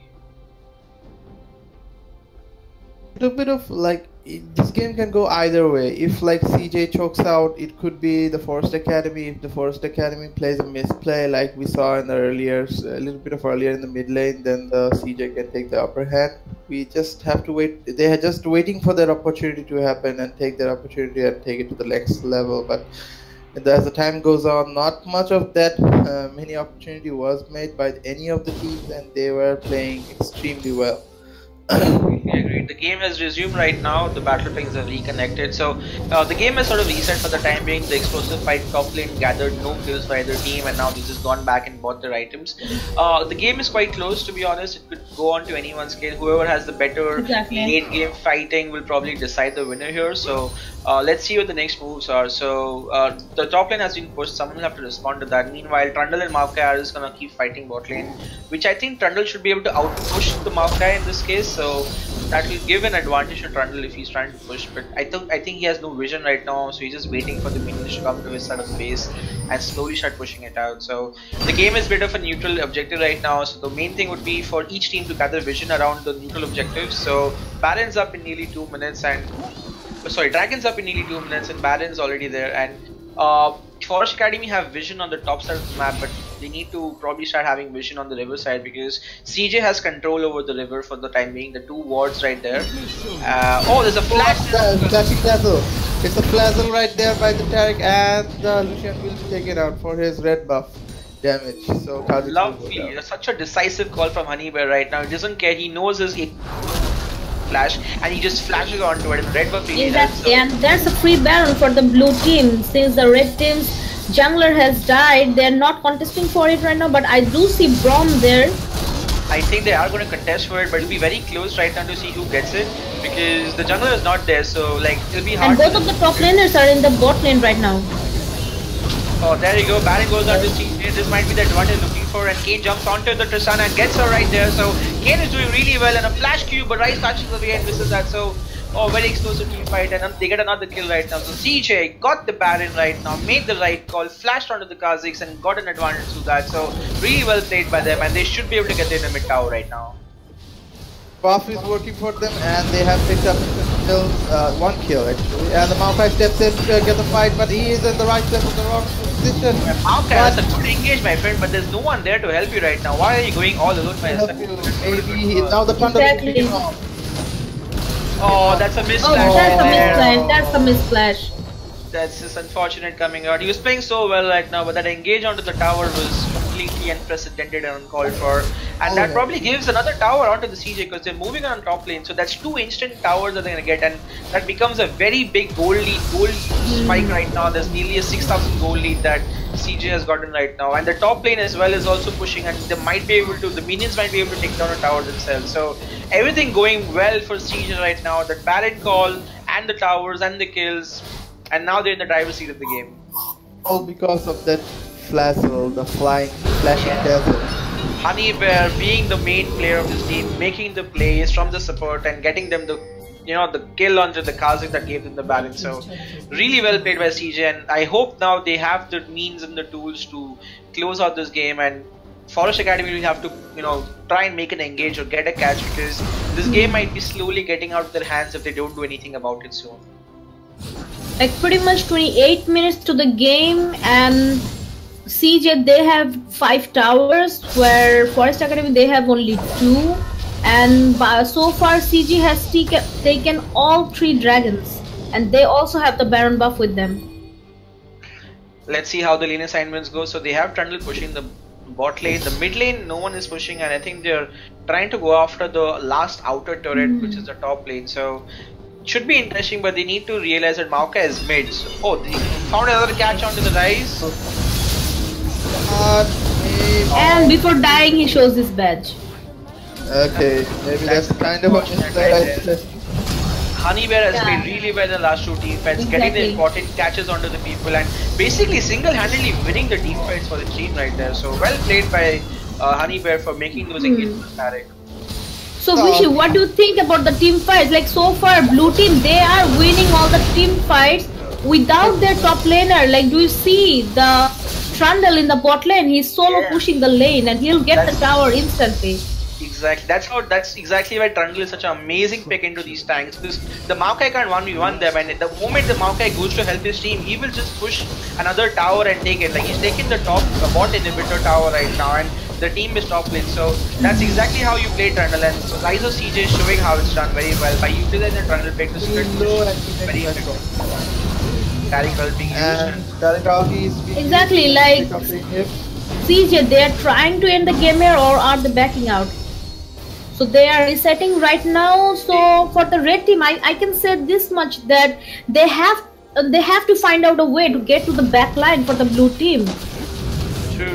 Like right now, the advantage has gone up to a point where they've lost their inhibitor top lane, they've lost their inhibitor bot lane. So they just need to hold out the waves and get more items onto the Dishana and to the right, because at this moment they're quite behind. Luck just went golden, he continued as well as Alki without being missed by everyone. And this Lucian gets a kill. He's going for more. The Trundle is going ham. Will that be a pentakill for him? Trundle's going in. I think they're going to try and give the pentakill away. Oh, it's a quadra for Lucian. Maybe a penta. Give this man a penta, please. Oh, Rise runs away. Will deny the penta from the Lucian. But that's basically GG for First Academy. Rise of CJ have played really well right now, and I think the game has to be uneven for making those amazing engages that basically won them the game. Oh, that's another one right there. Just as I said about it, Rise actually tried giving penta to Lucian there. The GG for CJ. Good game, well played, both teams. Move on to the round 3 of the game.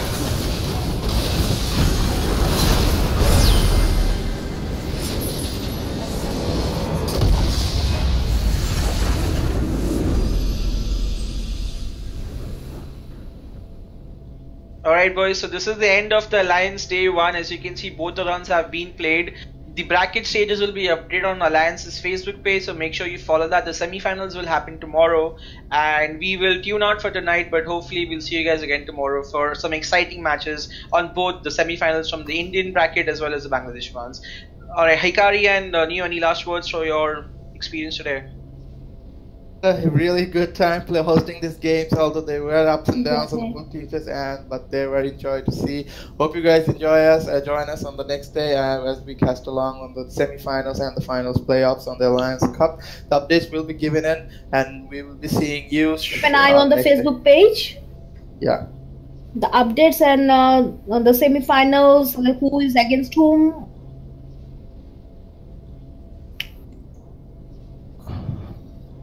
You can also follow the brackets on dspsa.com/AllianceAfrinCup to see the bracket updates. Alright, we are signing off now, so I'll see you guys tomorrow. Bye bye. Guys, bye. Good night.